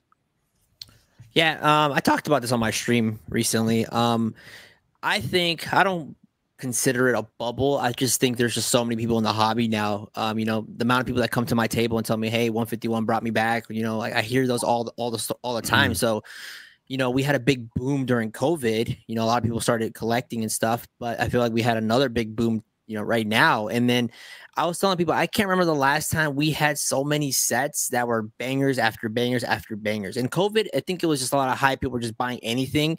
But in terms of, you know, booster boxes, like Surging Sparks kicked it off. Then you have Prismatic. Journey Together is all right. I don't think it's really there. But then you have like the Team Rocket set that's going to come up. You have that other set they're talking about potentially with like Zekrom and Reshiram or whatever. There's just so many sets back to back to back that is causing all this hype. I think we're going to continue, you know, going up. Probably not as fast as we were initially, because I think people are just kind of buying things up, rolling some crypto profits over probably. But we have until, in my opinion, maybe until like the summer when it kind of slows down. But if they keep coming out with these really nice sets, I don't see it slowing down. I don't think things will go back to their previous lows. You know, the Moonbreon might drop down, in my opinion. You know, maybe low 2000s, maybe, but I don't think it'll ever go back down to 13 or 11. Yeah. I was, you know, when I was buying them, market was like 1250, 1300. I don't personally think it'll ever go back down to that. I think there's just so many people in the hobby now. And I know we talk about all the time that, oh, you know, Moonbreon pop 12,000, 15,000, whatever. But if you look at it in terms of how many people are in the hobby, 15,000 isn't a lot. You know, there's probably millions of people in the hobby. So I know it has a really high pop compared to like some vintage cars that are probably low thousands. But in terms of how many people are actually in the hobby now, I really don't think it matters. I mean, look at the Van Gogh. Isn't that like a pop 30, 40,000? And that thing, it's creeping up to $1,000 as well. Obviously, there's still a lot of hype going on right now. I think we'll stabilize eventually. Some people that bought the top probably sell at a loss, but I don't think we'll go back down to previous lows, in my opinion. Yeah, I would be inclined to agree with that. And I think a couple of people mentioned in the chat around the Umbreon crash in price. I mean, there's a few videos out. Mimic did a video on it. he's in the chat. Like it was obviously manipulated, and there's quite a lot of documentation on that. So it's starting to come back up again as well. So that's an interesting one. Jake, what does your gut tell you? Yeah, very similar sentiment, right? So the definition of a bubble would be increase in value that's not founded based on actual demand, right? And that's not what we're seeing. From an investment standpoint, there are tons of tailwinds for the Pokemon company right now. Like Eric said, we've got really strong sets that are coming out. We've already got a feeling of scarcity of availability of supply, which is driving people to buy instantly the second they see product, because either one, you're not going to be able to see it anywhere else, and so you're not going to be able to open it, or two, you're going to be able to, resell it to somebody else if, you're more scalping inclined. And, as much as we might say that we don't like people who scalp, when there's easy money to be made, there will be scalpers. And so that the low availability of product is going to drive more demand. And then other things that I think people aren't really thinking about. There's some huge institutional money that's coming into the hobby and collectibles space right now. We've got corporate relationships between GameStop and PSA. We've got huge relationships between the Pokemon company and all these big box retailers who are getting enormous allocations of sealed boxes. We've got technology companies like, Tag Grading is really, it's a tech company. It's not a grading card company. It's a tech company. And so we've got startup money that's coming into to the scene. Companies like Collector, companies like Alt, like there's huge investment. There's Wall Street people paying attention to what's going on in this industry now. And that's going to draw more and more eyes as it gets more and more mainstream. And Pokemon, because it's a tried and true name and one of the most valuable IPs on the planet, it's going to be like the blue chip of collectibles. And so I would say some people are like, oh my gosh, like I'm afraid that we're in a bubble and things are going to be going to, half in value. It's like, yes, there's always going to be ebbs and flows. But from my perspective, if you're getting into investing now or collecting now, that you're early to the game in comparison to what the Pokemon company is going to do for the next 20, 50 years. That's a really, really solid take. I like that a lot. And I would echo that sentiment too. Goated, what do you think on your side of things? What does your gut tell you? I'll just look at like the last few like blocks, like Sun and Moon, Sword and Shield, and then where we're at now. I don't know when the block's going to end, but I'm going to say like a year and a half is when the next era will start. And I think after the 30th anniversary, when the new era starts, people are going to be like, oh, we don't like these sets, just like the beginning of Scarlet Violet. And then interest will fall off, and then prices will settle down a little bit. And then a couple of years after that, it will keep cycling over and over and over and over. Rinse and repeat. Every era, it's the same thing. I think Sword and Shield kind of confirmed it for me that no matter how bad the set is, eventually it will go up, and it'll probably be more than it was, MSRP at the time. Yeah, I hated Battle Styles. I thought Battle Styles was horrendous. Like people were picking those up for $70, $80 a box. I saw some guy on TikTok said he bought, hundreds of those boxes, and I mean for a good year and a half they didn't move, and I'm like, that guy's dumb. But look at them now; they're creeping up close to MSRP. So he's probably already doubled his money since then. So it's inevitable. Eric, don't spoil my play. Battle Styles is still available on Pokemon Center. No one go buy it. I need it to stay in stock so I can keep buying it. Is it really still available? Yeah, still there. Yeah, it's still there. Shroud of Fable was still there last time I checked too. Pokemon Center Elite Trainer boxes. There'll be a play. They'll do what Stellar Crown did. I'm sure they'll go from whatever they are in US. I think in Canadian, like they'll go from like 50, 60 US to 160. Yeah, Paradox Rift will be like Chilling Reign. You think so? Yeah. You don't like temporal forces better? I think temporal forces is better. Temporal forces are very similar. Mm-hmm. I like temporal better. Can we settle this debate right now? It's not pronounced temporal. It's temporal forces. Temporal, tomato. No, it's not your fault, Eric. It was Arvin. He pressured you into pronouncing it like that. All right, also, Is it melodic, Militech? What is it? Oh, Milotic. Milotech, melodic? Like, what is it? What's the correct way? So I'm used to reading Croatian soccer players' jerseys, so I actually want to say Milotic. I don't know why, but I always want to say Milotic. I know it's wrong, but put a little Croatian spin on it. I'm gonna yeah, start that's using how that. I'm used to reading. That's what I want to see. I've heard every single name, so, and I usually get flamed in the comments for pronouncing it wrong. So I'm just like, okay, well, what's the proper way, right? Is it Rayquaza, Rayquaza? What are we talking here? I know Dylan pronounces it Blastoise instead of Blastoise. Yeah, That's rough. that's fact. That's hard. That's hard. Is it like a tongue tie or something from when you were a kid? Or I used to pronounce Genghis Khan as Kangashkin because I didn't know like I didn't know who Genghis Khan was, so there's no connection for me. So as a kid, I was like, "What is a Kangashkin?" But yeah, yeah. Hey, that's how you do it. I mean, I still call you're supposed to say Lugia, but I say Lugier. Like it's fun to stay at the YMC Lugier. That's just how it comes out in my head. I'm sorry, like I know it's wrong. That's the way I say it. So Real question: Rayquaza or Rayquaza? Quasar. I say Rayquaza. I say Rayquaza. Rayquaza. I like Rayquaza. It's like a chip in my head. You know, like Quavers. You guys ever had Quavers, the English chips? Rayquaza. That's how I think of it. Rob, in the U.S., we have delicious chips, unlike what they have in Canada. Yeah, I have been to the U.S. I don't live very far away, but you guys do have some good chips. You guys do have some good chips. You make really nice pancakes. I've noticed burgers are good. Your beer is shit. I'm gonna tell you that right now. Your beer is not good. But yeah, you got a lot going for you over there. And hey, maybe we'll be brothers soon because you know what Trump's up to is he's pushing his weight around. Maybe that will be the 51st or 52nd state with Greenland. We've got to see what happens here. It could be lower taxes, better military protection for everybody. You'll probably just be a territory. Let's be honest. Probably, yeah. We'd have to work up to. Not in my lifetime would we ever be a full state, but yeah, we'll see if the tax situation improves. Rock Sandy says the correct pronunciation is Milo Dick. That's crazy. Thanks, Rock, for keeping it might be right. Board. Yeah, that's canon. It's Bro, canon. if you say Groudon, like, come on, come on. Is it Raikou or Raikou?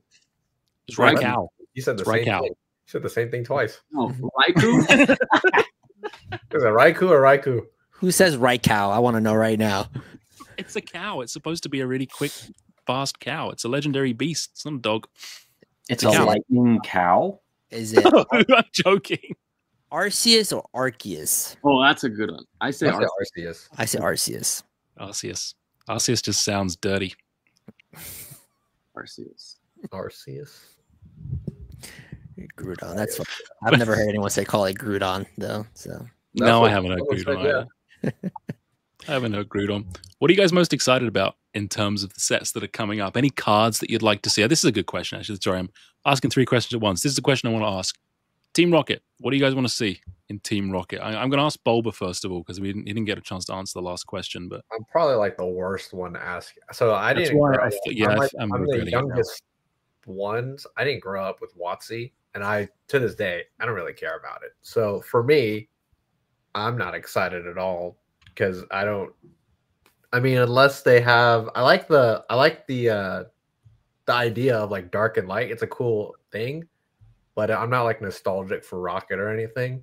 So I guess if they could remake it into like alt arts, it'd be pretty cool to see like a dark Charizard alt art or dark Dragonite or something. But like Pokemon wise, set wise, like those aren't really my jam. So let's move into someone who might be more in the jam. So Eric, do you want to pick this one up? So we're still talking about what we're excited for, I guess, or what are we waiting for? Excited. What would you be most excited about in a team? Or hey, dream cards that you'd like to see, or dream card you'd like to see in Rocket? I mean, I don't know if it's confirmed or not, but obviously dark Pokemon. I think they debunked that. I'm not sure, but I mean, any type of like dark Pokemon would be kind of cool to see. I want to see like a dark Tyranitar and a Dark Houndoom. So if you guys ever watch Pokemon Forever, the 4th movie, that guy that like the beginning show he captures Pokemon with the Dark Ball, and he captures that Tyranitar, and there's like a Houndoom. I thought that was like the coolest scenes ever when they're chasing Celebi. So that'd be kind of cool. We obviously have that Houndoom from Shrouded Fable, but like a cool Dark Houndoom would be pretty awesome. It's a hot take. I like that one. Jake, what about you? I'm tentatively excited about Rocket. You know, if I've learned anything from Pokemon, it's that they are so good at building hype, and the opportunity is so enormous, and then they sometimes really just fumble the football and give us like 3 cool cards and like 20 cards that we wish weren't there. But I mean, if we're just pontificating, yeah, like a really badass Dragonite card, a really badass Charizard card. Give me some more Dark Blastoise, big man Blastoise. I'm about that. It's Blastoise. Yeah. Sorry, excuse me, Dylan. I don't want to offend you.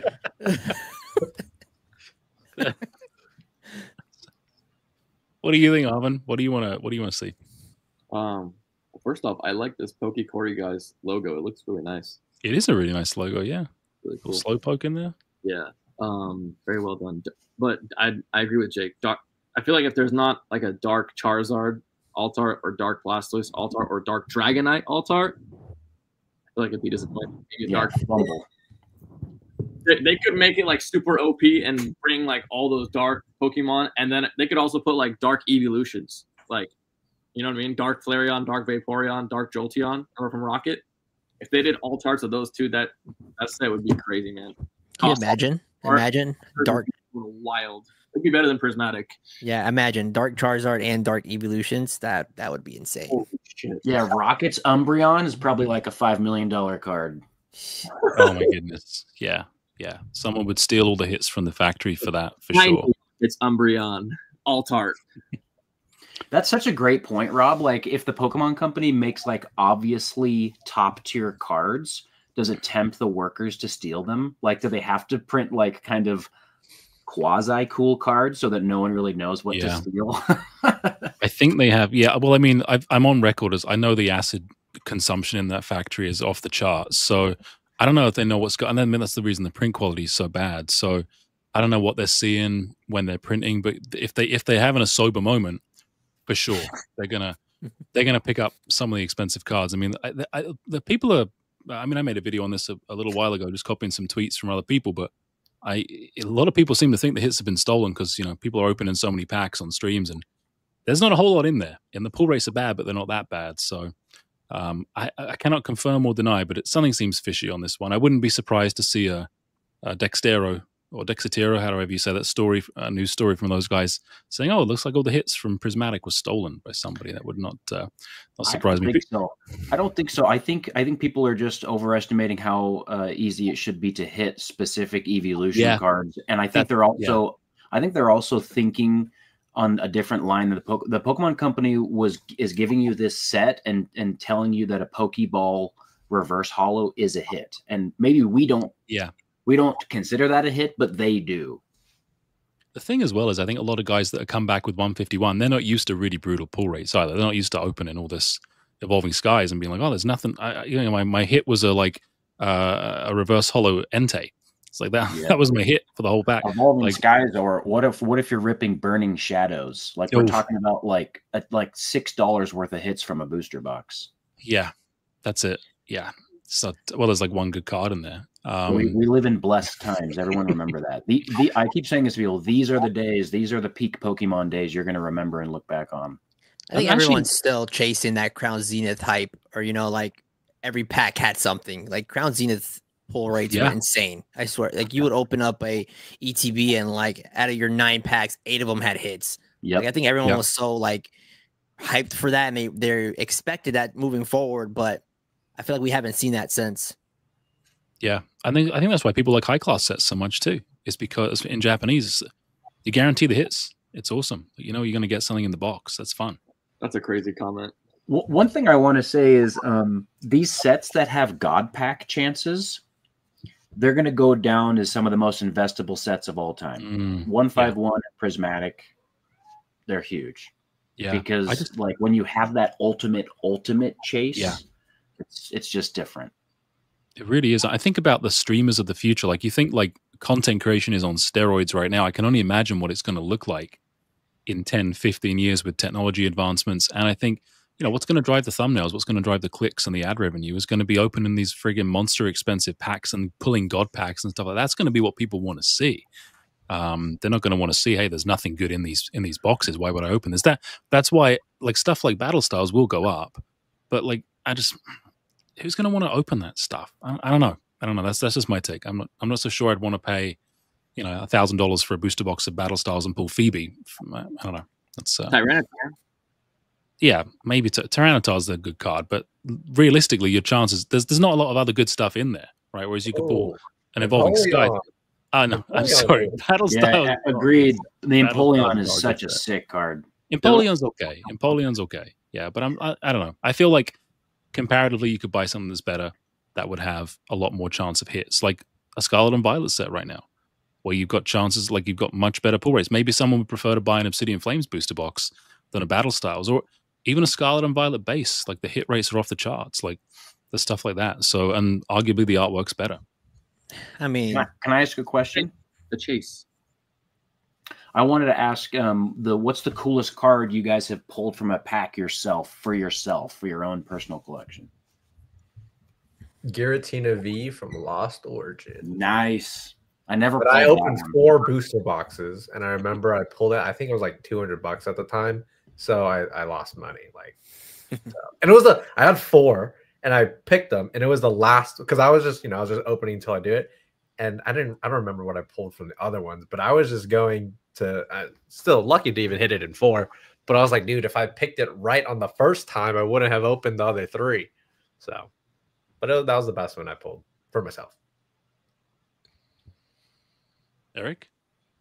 I pulled the Charizard V from Brilliant Stars. I opened up a bunch of what were the what about the building battles? I opened some of those. Got that. I pulled like 3 of the Charizard V Star, the rainbow one as well. At the time, those were like $100. It was like during that initial COVID boom. They crashed down. Those were the chase. The rainbow one, Eric, when it first came out, was like $300. Mm-hmm. Yeah. Yeah. Marvin? I opened a Brilliant Stars booster box. It was cracked. I pulled the Altar Charizard and the Rainbow Charizard in the same box. That was crazy. What? Just one up them. I'm just being honest. Wow, Arvin. Wow. I don't think we'll have a better box than that. And then I remember out of those like Pokeball tins back in the day, like Eclipse, I pulled Blastoise Piplup Altar. I love that. Nice. And then I ripped a bunch of Champions Path. I pulled both Charizards from that set. And I went crazy one night. I ripped like 300 packs of Hidden Fates for myself one night. I degened. I pulled like 3 Umbreons, never pulled the Zard. And I still haven't pulled the Zard. I'm the same way. I opened up like 30 ETBs and the mini tins for days and nothing. Yeah.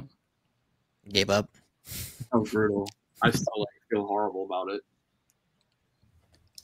I've pulled a few Moonbreons myself. What? I pulled a Moonbreon from an ETB, and then when Best Buy was selling those V Striker tins for like $20 a couple of years ago, I ripped one of those in my truck and pulled another Moonbreon. So, and they were both 10s too. I both graded them 10. That was exciting. Sell them? Oh yeah, but I would have kept that. Well, I already had a master set, so I was like, why would I keep it? But my best ever single product that I've opened was a Fusion Strike booster box I bought on release. And in one box I opened with my siblings. It was like 2 a.m. And so my wife was asleep upstairs. And so we're ripping packs and we pull the Gengar VMAX and the Mew V Alt in one box. And we're all 3 of us are just like screaming, like soft screaming. And that was a really fun time. So Fusion Strikeout has been actually really good for me because after you do that in a booster box, you just kind of retire from opening the set. It's honestly the memories too are really cool. Like you mentioned, like opening with friends, opening with family.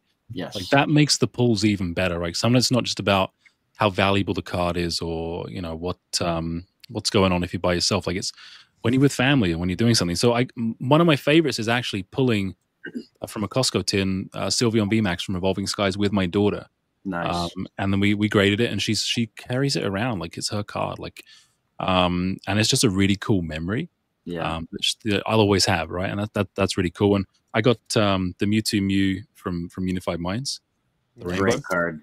That's a cool one in a 10-2, which is sick. I like this card a lot. So the memories are important, and I think a lot of the time it's very easy as well. I think with our audience, when it's all dollar signs flashing up, like what are you trading for this? What are you buying at? And it's like there's a lot more to the hobby than just that. And I think that's one of the reasons that all of you guys are even Goated. I know there's a lot of people joking around about Goated, but I think all you guys are like passionate about the hobby, and I think that's one of the things that resonates with me very, very much.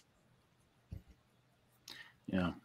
Thanks for saying that. And I guess one thing I'll say is just big shout out to all 5, or I guess all 4 of you for all the content that you guys make. I watch almost all of it. And so thank you for putting that out there. I think that you guys are a great benefit to the hobby, and excited to be included in this group of guys.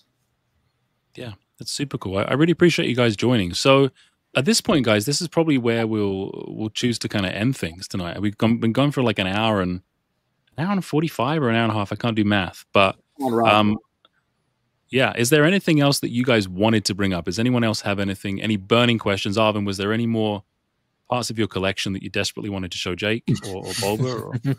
I'm good on the collection. Like, I don't really care about that right now. Someone asked, what's the best card to buy right now from an investment perspective? I just like the Japanese cards. Bubble Mew. I'd buy as many of those. Buy Bubble Mews. I like Japanese a lot, man. I do. I like Japanese will lag behind the English market, but there'll be gains, and Japanese is very easy to grade. There's like the Umbreon, for example. Like, I mean, I was looking at the graded the Umbreon from from Prismatic, from Terrestrial. It's like 80% get 10s. It's a very easy flip on that, or something like that. It's very close to that. So very higher, honestly. What's that? Sorry. Terrestrial, like odds of getting a PSA 10 on those alt arts I'm at, like the SIRs. Yeah, the SIRs. Yeah, that's huge. Like just very, very easy. Chance of getting a 10, like 95% almost. Yeah, it's a high chance. It's a high chance. They're coming back like very, very high, which is good. But yeah, I don't know. Japanese singles, I like Japanese right now. I think Japanese is going to have a good year.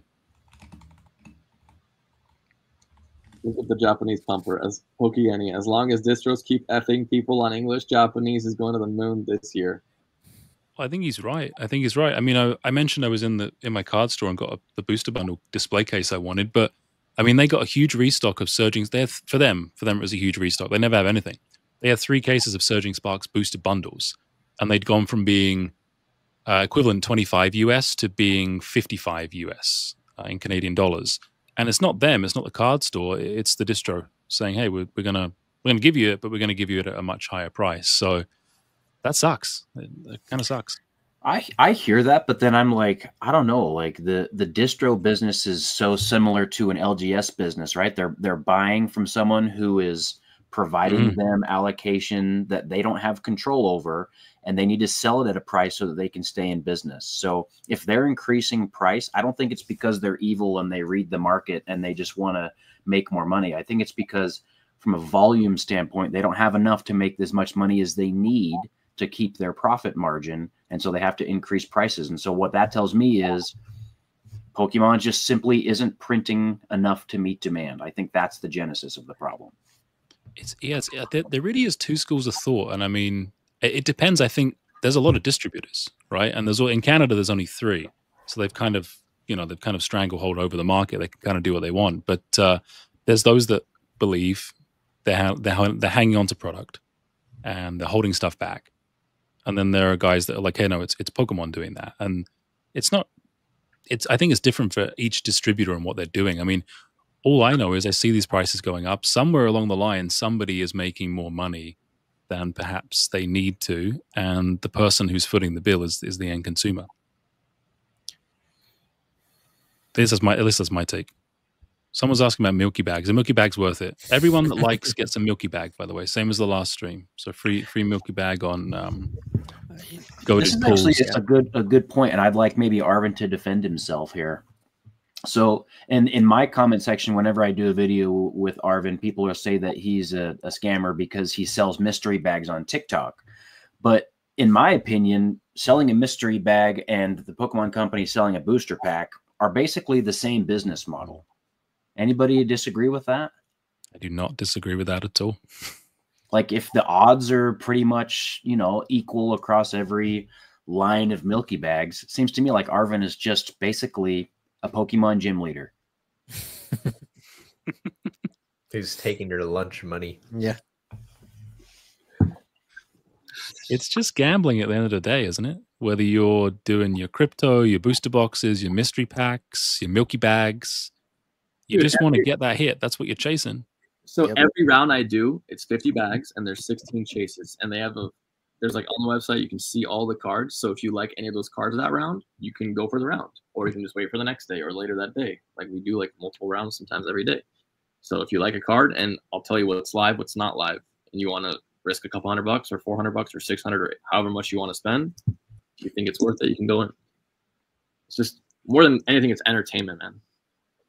I think what people hate about it is that you're just always guaranteed good margin, but that's just what good businesses do. That's what Pokemon Company's doing. So yeah, people seem to hate people making, certain segments of the community seem to really hate people making money and talking about money, which is fine. You can do what you want, but like to judge or criticize somebody else who's making a business out of it, like, you know, Pokemon's a business at the end of the day. Yeah, I mean, I get shit on a lot for the mystery bags, all this stuff, but nobody talks about how, like, the cards that are the chases, they're basically mostly all PSA 10s. I don't ever really put any CGC slabs. And basically any card that I put as a chase has gone up in price. People will be like, oh, I want to test do Mewtwo like a month ago, and now it's like $2,500. I was like, yeah, you're welcome. That's like me taking an L there, but it's for the people in a way. Well, that's so charitable. Yeah, it's a charity, bro. Thank you for your charity. There's some people talking about Bulba's mystery bags. You want to talk a little bit about that, Bulba? Your process there? Bags. I did when I hit 50K, I made mystery bags. But the reason why they were sick because I was giving away free money. That's what it was. So they were valued at over $100 on average, and I sold them for. I think they were valued for $120, and I sold them for $60, so 50%. So I lost a couple $1,000s, but that was just a more fun way for me to give back. That's like my 50K giveaway. And then everyone asks, like every show, like, bro, you got any more Bulba bags? I'm like, dude, I can't think. And people are like, yeah, it's a good bag because I'm giving away money. It's not a sustainable business model. Like, yeah, I can't just give away money. Like, people like feed their families with those. Yeah, like some people, I didn't want to hear it, but people came back like, bro, you got any more? I got it and I flipped it real quick, bro. That was free money. Thanks. Can I get some? I'm like, it was supposed to be, you're supposed to like keep them and, you know, like it's supposed to be like a good old deal. But yeah, it was just, I'm just giving away money essentially. You know, you guys know PokeRev, obviously. You know his like diamond packs, like the PokeRev packs? Who's PokeRev? Our Lord. Oh, he's the one that does he does the should I open it or should I keep it sealed? No, yeah. No, he was the one who was a lawyer and then turned into a Pokemon YouTuber. Oh, okay. Leon Rev. That's crazy. Well, anyways, so PokeRev got so much heat and flack because he increased the price of his mystery product from like $50 to 55, and then 55 to 60, I think, and then from 60 to 70. People didn't realize it went up because the top chase went up because he bought an entire booster box of first edition base set, and literally you got that on auction. It was a legit box, so there's 12 hollows in that box more than likely, and 24 lights. So, and he didn't weigh them, put them randomly in his product, and those were made right before the boom of like 2-3 months ago. So all those sets that are in those bags, those mystery packs that he made, are like going up. But like the time he released it, when he spent $70, if the floor was like $30 back then, now the floor is probably like $60 or almost break even. And like I was texting him last night, and he's like, "Yeah, man." And I was like, "Yeah, good thing you didn't change your price. Like that was ruining your reputation." You know what I mean? I feel like most people aren't good at math, honestly. Dude, very true. He dropped that when he dropped his bags, the $70 thing. There were so many videos, so many comments saying like, "Oh, dude, they did the calculation right," because he was doing it in drops of 1,000 bags, right? And they did the calculation. They're like, okay, so he's selling 36,000 because the odds of hitting a first edition base set pack was 1 out of 1,000. So that means he's selling 36,000 of them. If you did the math, 36,000 times $70 was like 2.5 mil or something like that. And everyone's like, holy shit, PokeRev's making $2.5 million. And then all the people that have brains are like, you know, there's actual product that goes into this manual. All this other shit. There's probably at least $1.5 million in just product in there. That was back then. Now the product's worth at least 2.5 mil in this market. A mil profit would be crazy. Yeah. Like, people have no brains. They're like, yeah. Like when I sell in that J-Love video, everyone saw that probably.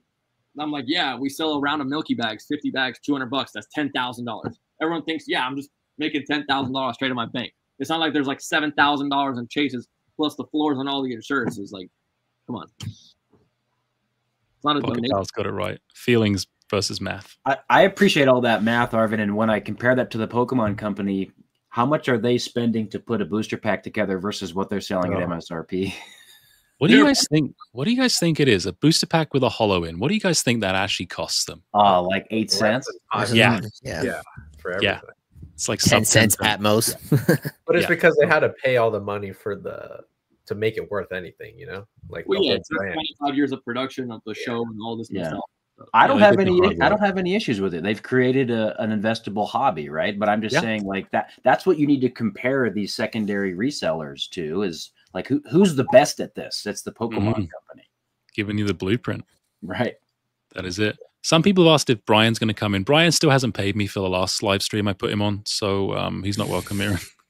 If he wires, he said he wired me the money. He never did. So I offered him. All the hair care products are expensive. Okay, you got to very, very. Yeah, very. I haven't paid for all you guys, just so you know. So he's like, one thing, if you're ever going to become a content creator, you need to understand that like over 90% of people that comment don't know what they're talking about. Like, I'm the bad guy. Like, Dylan is considered like a saint, right? And he's been posting a lot of shorts recently, and like he's pumping out those shorts, and some of those videos are like 3, 4, 5 months ago, and like he's buying a Leafeon VMAX for $200, and his comment section like, holy shit, Bulba's a scammer now. You don't realize that was market back then, right? People just like to pick and choose. I started putting at the beginning of my shorts and things like that, the date of when the videos went, you know, what was recorded. People still find it, like, to me, Facebook, I don't upload directly to Facebook. It comes from Instagram and auto uploads to Facebook. But for whatever reason, the amount of hate that comes from Facebook is insane. And I know it's 90% of people that don't really understand how the scene works. You tell us people that don't really go to conventions that just assume like they're always hating on me. They're saying I'm an a-hole because, you know, I'm not paying 100% comps. And it's like, you know, I fly out here, I pay for the table, hotels, flights. If I buy 100% comps, what am I supposed to either? Okay, I buy 100% comps, but sell at 130%. I'm an a-hole because I'm selling way over market, or I'm an a-hole because I don't pay you full value. And I mean, it is what it is, right? It's mainly people that don't really understand the scene. But I mean, there's always trolls out there, regardless. Yeah, well, I mean, this could. I feel like we could get to the point where we all kind of commiserate on some of these things because it happens to all of us. But one thing that I do want maybe the audience to hear is that it's not just that we want to make a margin when we buy and sell the cards in that moment. Like, there's a ton of work that goes into being ready for a show, right? We're talking about dozens of hours of pricing and sourcing and traveling and paying the money to travel and for hotels and all of that kind of stuff. And it's a lot of work. And that doesn't include any of the content creation time, right? So we're talking about a legit line of work. And in your line of work, I don't know, you know, if let's say you're a carpenter or you're a plumber or you're at a tech company, like, you deserve to be paid for your work. And so do all these guys. Just remember that. But Jake, you don't own a store, so why are you trying to pay 70%? You know, that's the number one comment I get. You don't own a brick and mortar, so why are you trying to take in, you know, you don't have any employees, this and that. And you're right. I don't own a brick and mortar, so I can pay you 70 or 80%. The brick and mortar is going to pay you 50 because they have actual overhead for their brick and mortar. So address the elephant in the room. Coop. Uh-oh. Coop. And his Yes, con- people asked about Coop. You said Coop was gonna. I'll let you explain, Arvin. Actually, me or what?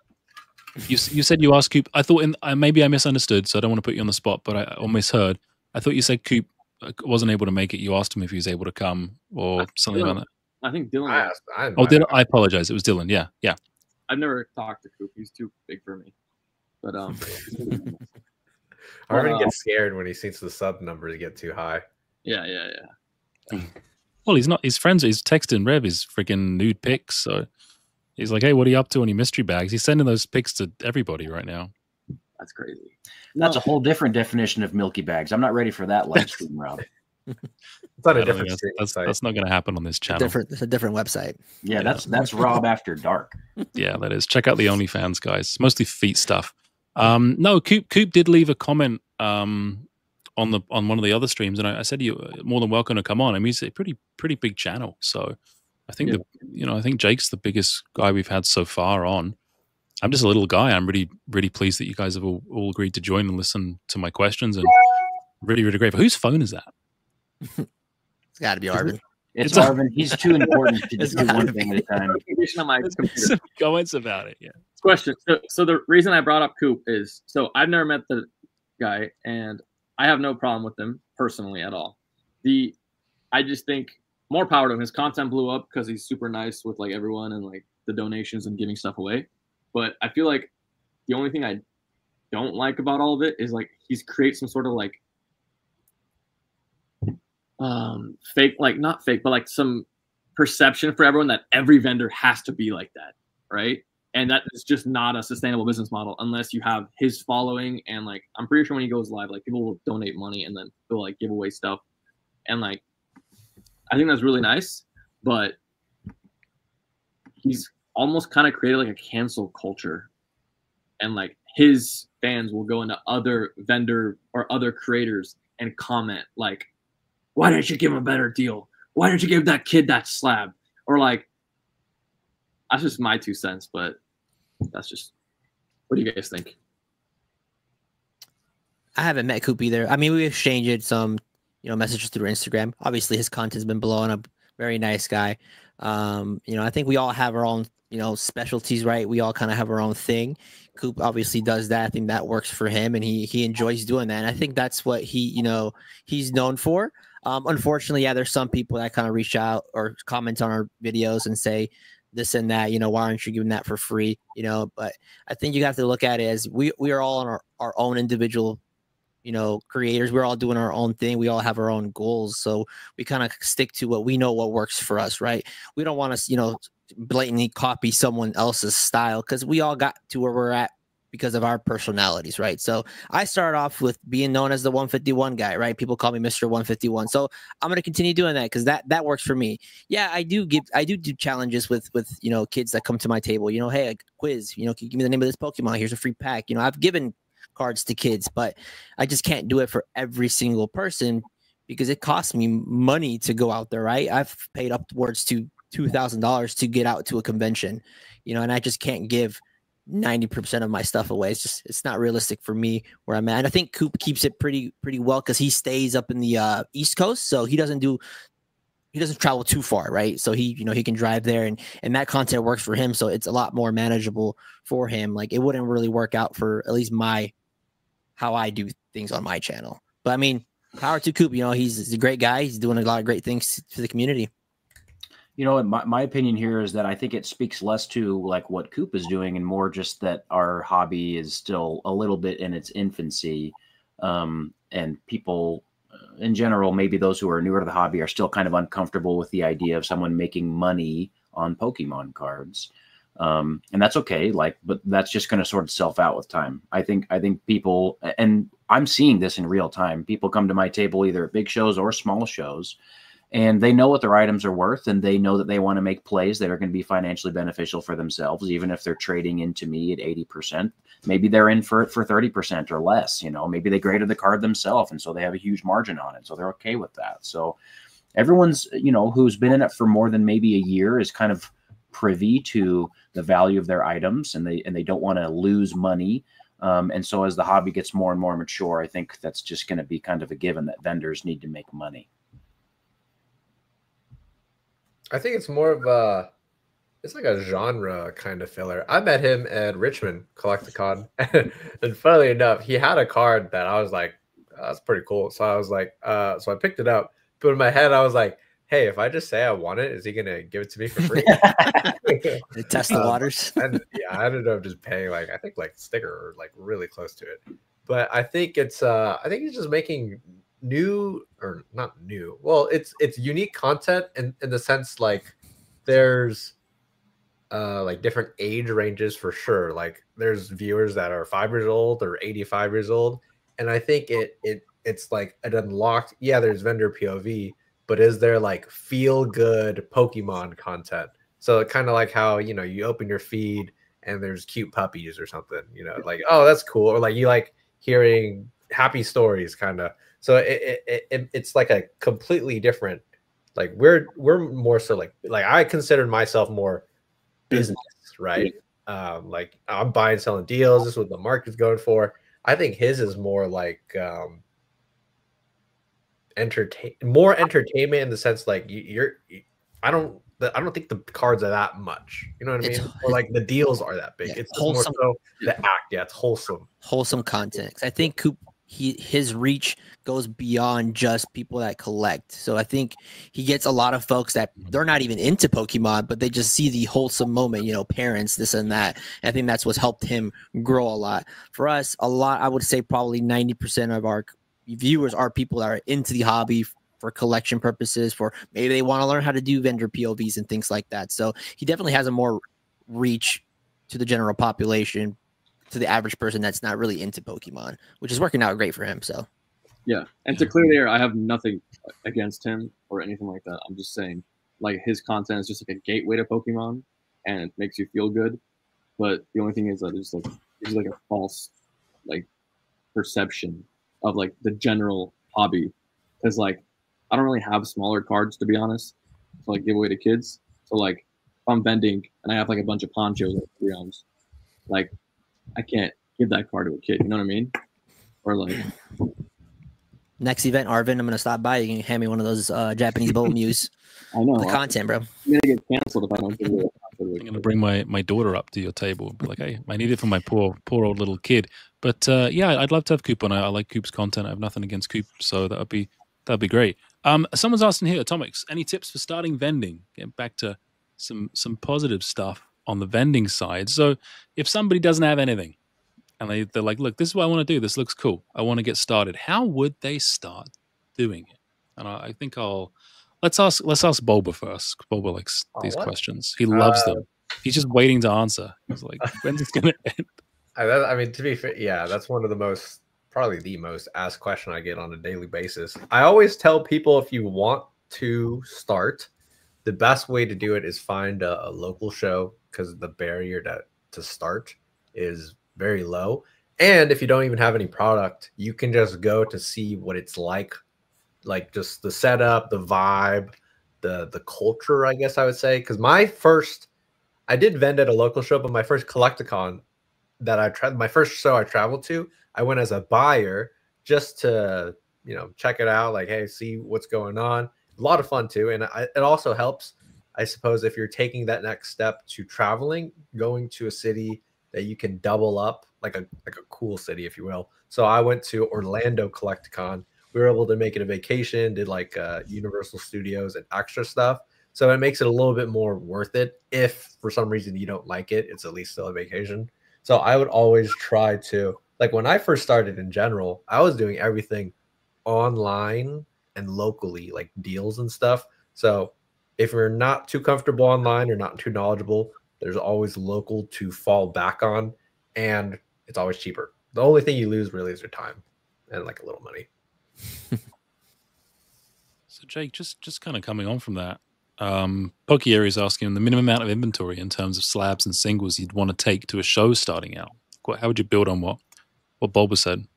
Yeah, I mean, context is everything, right? Are we talking about like a 20-table collectibles show like my first show was? Or are we talking about front row Vegas where there's 500 tables and the guy next to you has, you know, $180,000 worth of slabs that he's showing off, right? So if we're talking about a local show, You know, and at least I'll give you just my personal experience. It's probably the best way to start, just like Dylan did. My first show, I brought probably about $30,000 in inventory, and literally every dollar of it was stuff that I had just taken from my personal collection, that I decided that I was kind of like okay if it sold. It wasn't like, you know, I needed to sell it for money. It was like, hey, if this sells, you know, we'll see what happens. Let's see if I can even sell anything. And that was, I would say the majority of the value there was in PSA 10 modern cards and in interesting sealed product, right? And then I had some singles that maybe total value of the singles is like $1,000. Now, over time, what you'll discover at different shows, different things sell better or worse, and you'll just develop a strategy that works for you and what you like to sell and what you're better at sourcing at. But right now, the way that I break things up is it's probably like 50% of my show inventory, or no, 40% of my show inventory is singles that are maybe worth more than $20. And then another 50% is in PSA 10 slabs. And then maybe 10 or 15% is in sealed stuff. I like that a lot. That's a really in-depth, very helpful answer. And a lot of people have been asking that question in some form or another throughout. And I know we kind of touched on it a little bit earlier as well. So that's one quick plug here before you move on there, Rob. Yeah, sure. I did a local show here in Utah last weekend. It was a tiny show in the mall, and there's maybe 50 or 60 tables. But there were 8 Pokemon vendors there it was their first time ever vending. And many of them had been people who had bought from me for years now. And that's just really cool to see. And what I can tell you is that none of those people had anything that, you know, Poke Area 151 that you don't have. That's my guess. And so just go and try out your first couple of shows and see if you like it, and then worry about the details after that. Yeah, to Jake's point, I started off last February at a very small show. I think there was maybe 20, 30 tables. Tables were $50. And this is my first time doing it. I had seen Dylan's videos on YouTube. I'm like, I want to give this a try. So I started off, my first 3 shows was just singles, and it was everything from my collection. I'm talking maybe I had $2,000-$3,000 worth of singles, if that. I honestly think it's a lot. Took $700 cash with me to buy stuff, and I kind of built my way up. And then after the singles, I did that for a couple shows.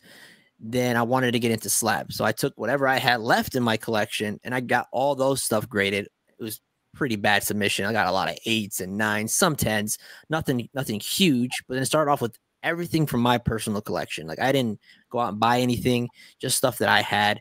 And I had a really hard time with that because I had like an attachment issue, right? Like, if I pull something, like, I get emotionally attached to that. Like, I pulled this, you know, I don't want to sell it. But I talked to Bulba about it. You know, Dylan, when I first met him, he's like, once you start selling, you kind of lose that. Like, you know, there'll never be a shortage of Pokemon cards. So even if I pulled that Charizard, I could buy it back someday, right? Like, there's always going to be a bunch in the market. So you don't need to have, you know, huge amounts of inventory. Just look for some local shows, something that, you know, you can get tables under $100, take your personal stuff and just kind of flip from there, right? So roll your profits into some more things, and just keep going and see if you like it. You know, we talked about this earlier, right? What if you show up and you don't like it? I think don't go straight into a Collecticon. You're talking almost $400 for a table. That's probably, you know, the worst place to start off unless you have an insane collection. But if you're just a beginner with just a bunch of singles, stick to the smaller shows. The malls do something, you know, there's always smaller ones throughout the cities,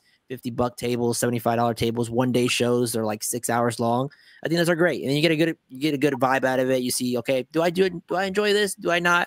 But at least I'm not, you know, $400 in the drain for a table. So you can start off small and kind of see where it goes from there. So you don't need to have, you know, thousands of dollars worth. I didn't start with thousands of dollars worth now. So that's a good take. There's actually, we're doing some deep cuts here. I think there's a Seahawks fan in the chat. Colby here. Oh, I found it. Really deep one. Cameras and equipment for the vendor POVs, microphones, all that stuff. Would you guys mind talking a little bit about that? I mean, I could start off with Jake perhaps and kind of go around what you guys like to use if you're okay to share some of that stuff. might be useful for some guys. Yeah, Arvin's showing it right there, and I think Dylan, and maybe all of us do this, but we put all of our equipment details in the description of our YouTube videos. Yep. For when I'm at the shows, I got the DJI Osmo Pocket 3. That's what Arvin's showing right there.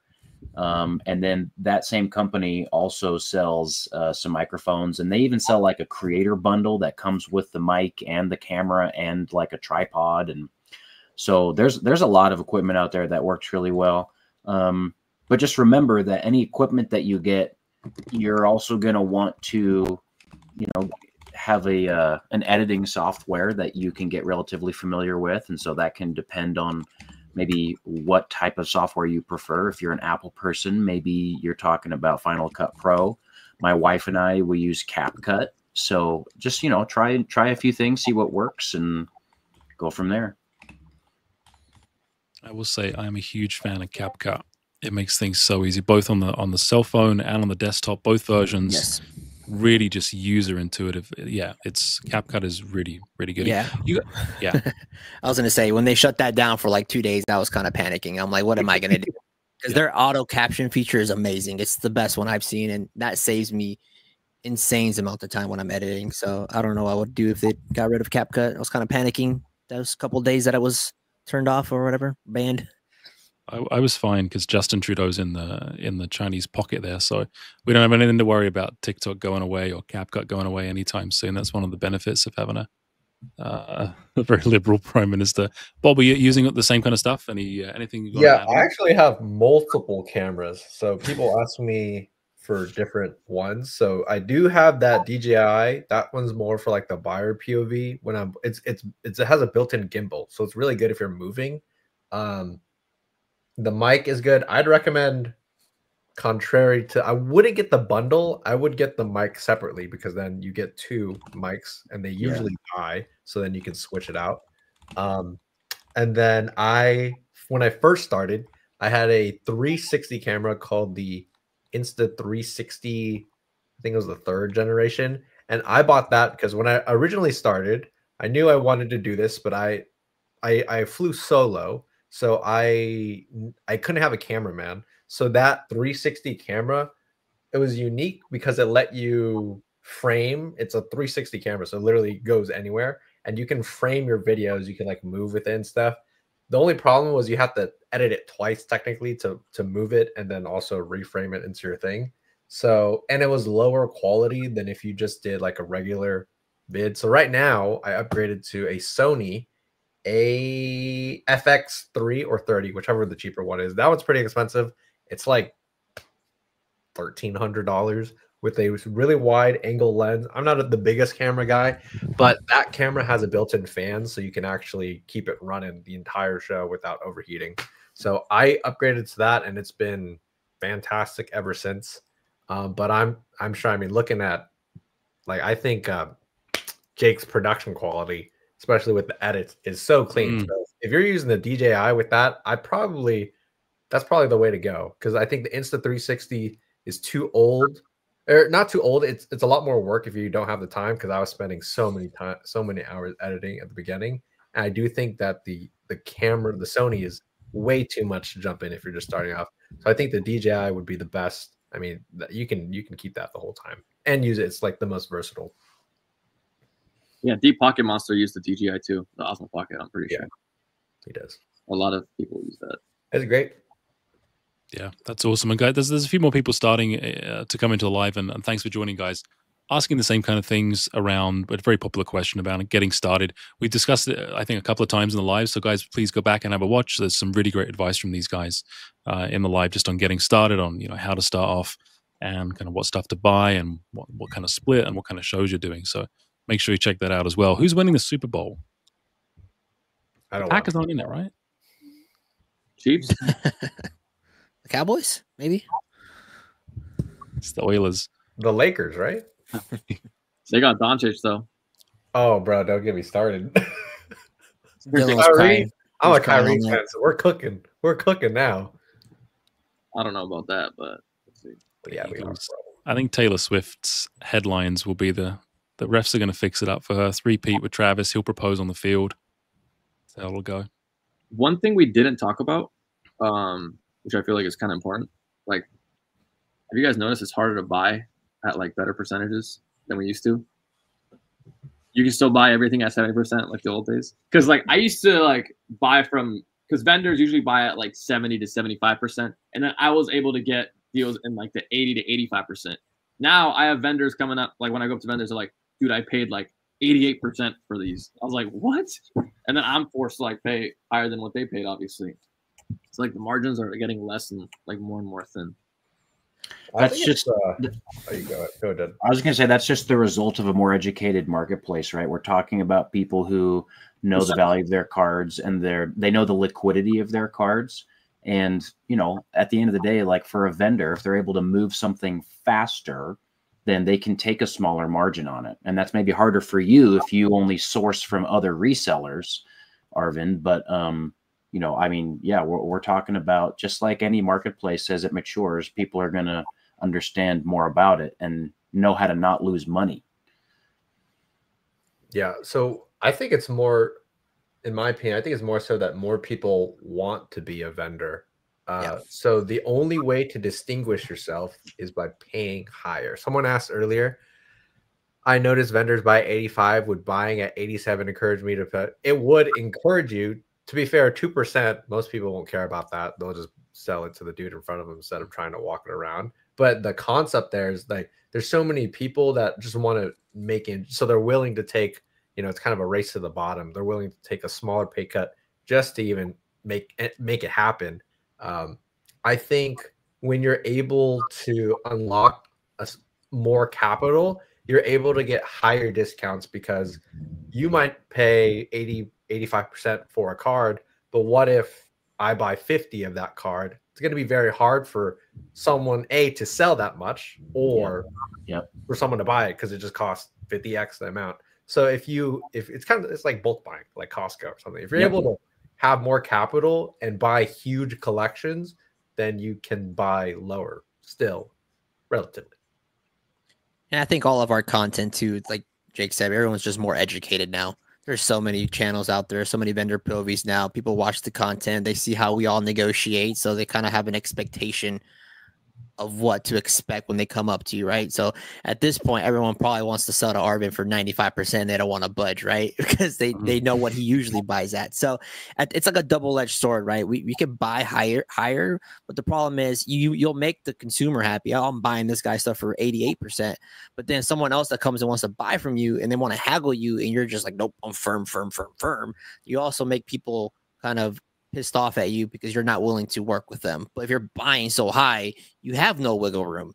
So I get both sides, but you kind of have to find what's the middle point, right? You know, you see my videos, you see what I buy at. So, you know, I can't go below certain percentage. I think some people don't really get that. Everybody wants the deal, right? Yeah. To go back to what Dylan brought up, you know, we're talking about how can you make the deal sweeter so the person is more flexible with their percentage. Sometimes it's just the size of the deal, and other times it's the liquidity of the deal. So a shout out to the Clover card guys. When I see them buy at shows, they buy a lot of stuff that's illiquid. And because of that, they can get better margins. They'll throw in some liquid cards, but then they'll also buy like some vintage PSA 8 reverse hollow card that's worth like $46. And because of, you know, introducing liquidity to that deal for the vendor's more likely to do the deal for him. Yeah, I usually give them or like dance with them on like the unique stuff. So I sold to them at 70% too, vendor to vendor. It was a black labeled Genesect. Pop 1, Shining Legends. I don't remember if it was, I think it was English, but like really, they're probably well more equipped to deal with that. And if I could just get a quick flip, I was like, you know, everyone's got to eat. So if they can eat too, I got my quick flip. They get the cool little thing. That's more with what they deal with. Then that's fine. Yeah. Yeah. And I guess the better question to ask is like, we need to do even better job at creating sales channels that can sell those things that are a little bit less desirable, so we can make better percentages on some things and smaller percentages on others. So shout out to those guys. They've done a good job, and I got to get better at that as well. So guys, I'm at midnight. I think you guys mostly are on the Pacific Standard Time. So I'm going to wrap us up here and say thank you to everybody for joining the stream. If you guys enjoyed the content, there's lots more interviews coming. We've got Felix Collectibles coming, Paladin Cards, bunch of cool people are coming on over the next little bit. I'm live quite often with Colin from the Poke Office, so please drop a sub. Hopefully we'll have some of these guys back, all of these guys, sorry, back at some point in the very near future. I'd like to go around the horn just real quick. If some people in the chat might be like, oh, well, everybody knows who these guys are. You'd be surprised how many new people come to even a small channel like myself and don't know who other people are in the hobby. So I'd just like to give everyone the chance to kind of, give a quick plug. If there's anything you guys are working on, anything cool on the channel, where can people find you, that kind of stuff. I'll go around. So Jake, I'll start with you, my friend. Thanks. First of all, Rob, thank you so much for moderating this heated debate between Arvin and I, and giving Dylan and Eric the chance to observe that as well. So my name's Jake. My channel is Jarchmop Collectibles. And so head over there. We make a vendor point of view content and other like Pokemon hobby content. And my wife does all the editing. So it's really sweet if you're wanting to get, younger kids or maybe your girlfriend interested. It's a good entry place to go. And we also are launching our channel membership here in a couple of days. And that's going to include a whole bunch of never before seen footage from shows that we've never edited. And so if you're wanting just, an extra couple hours of Jarchmop every week and just kind of put it on the background while you work or hang out or whatever, then go be a member and support, and appreciate all you guys for watching. And I look forward to seeing all of you at future shows. Thanks so much, man. Awesome guest. Fantastic. Goated, where can people find your Milky Bags, and what are you up to? Milky Bags. I got a stream tonight. They'll be on TikTok, Goated Pullz with two Z's. Instagram and YouTube is Goated Pullz. And I just want to say it's really fun. And everyone here in this live.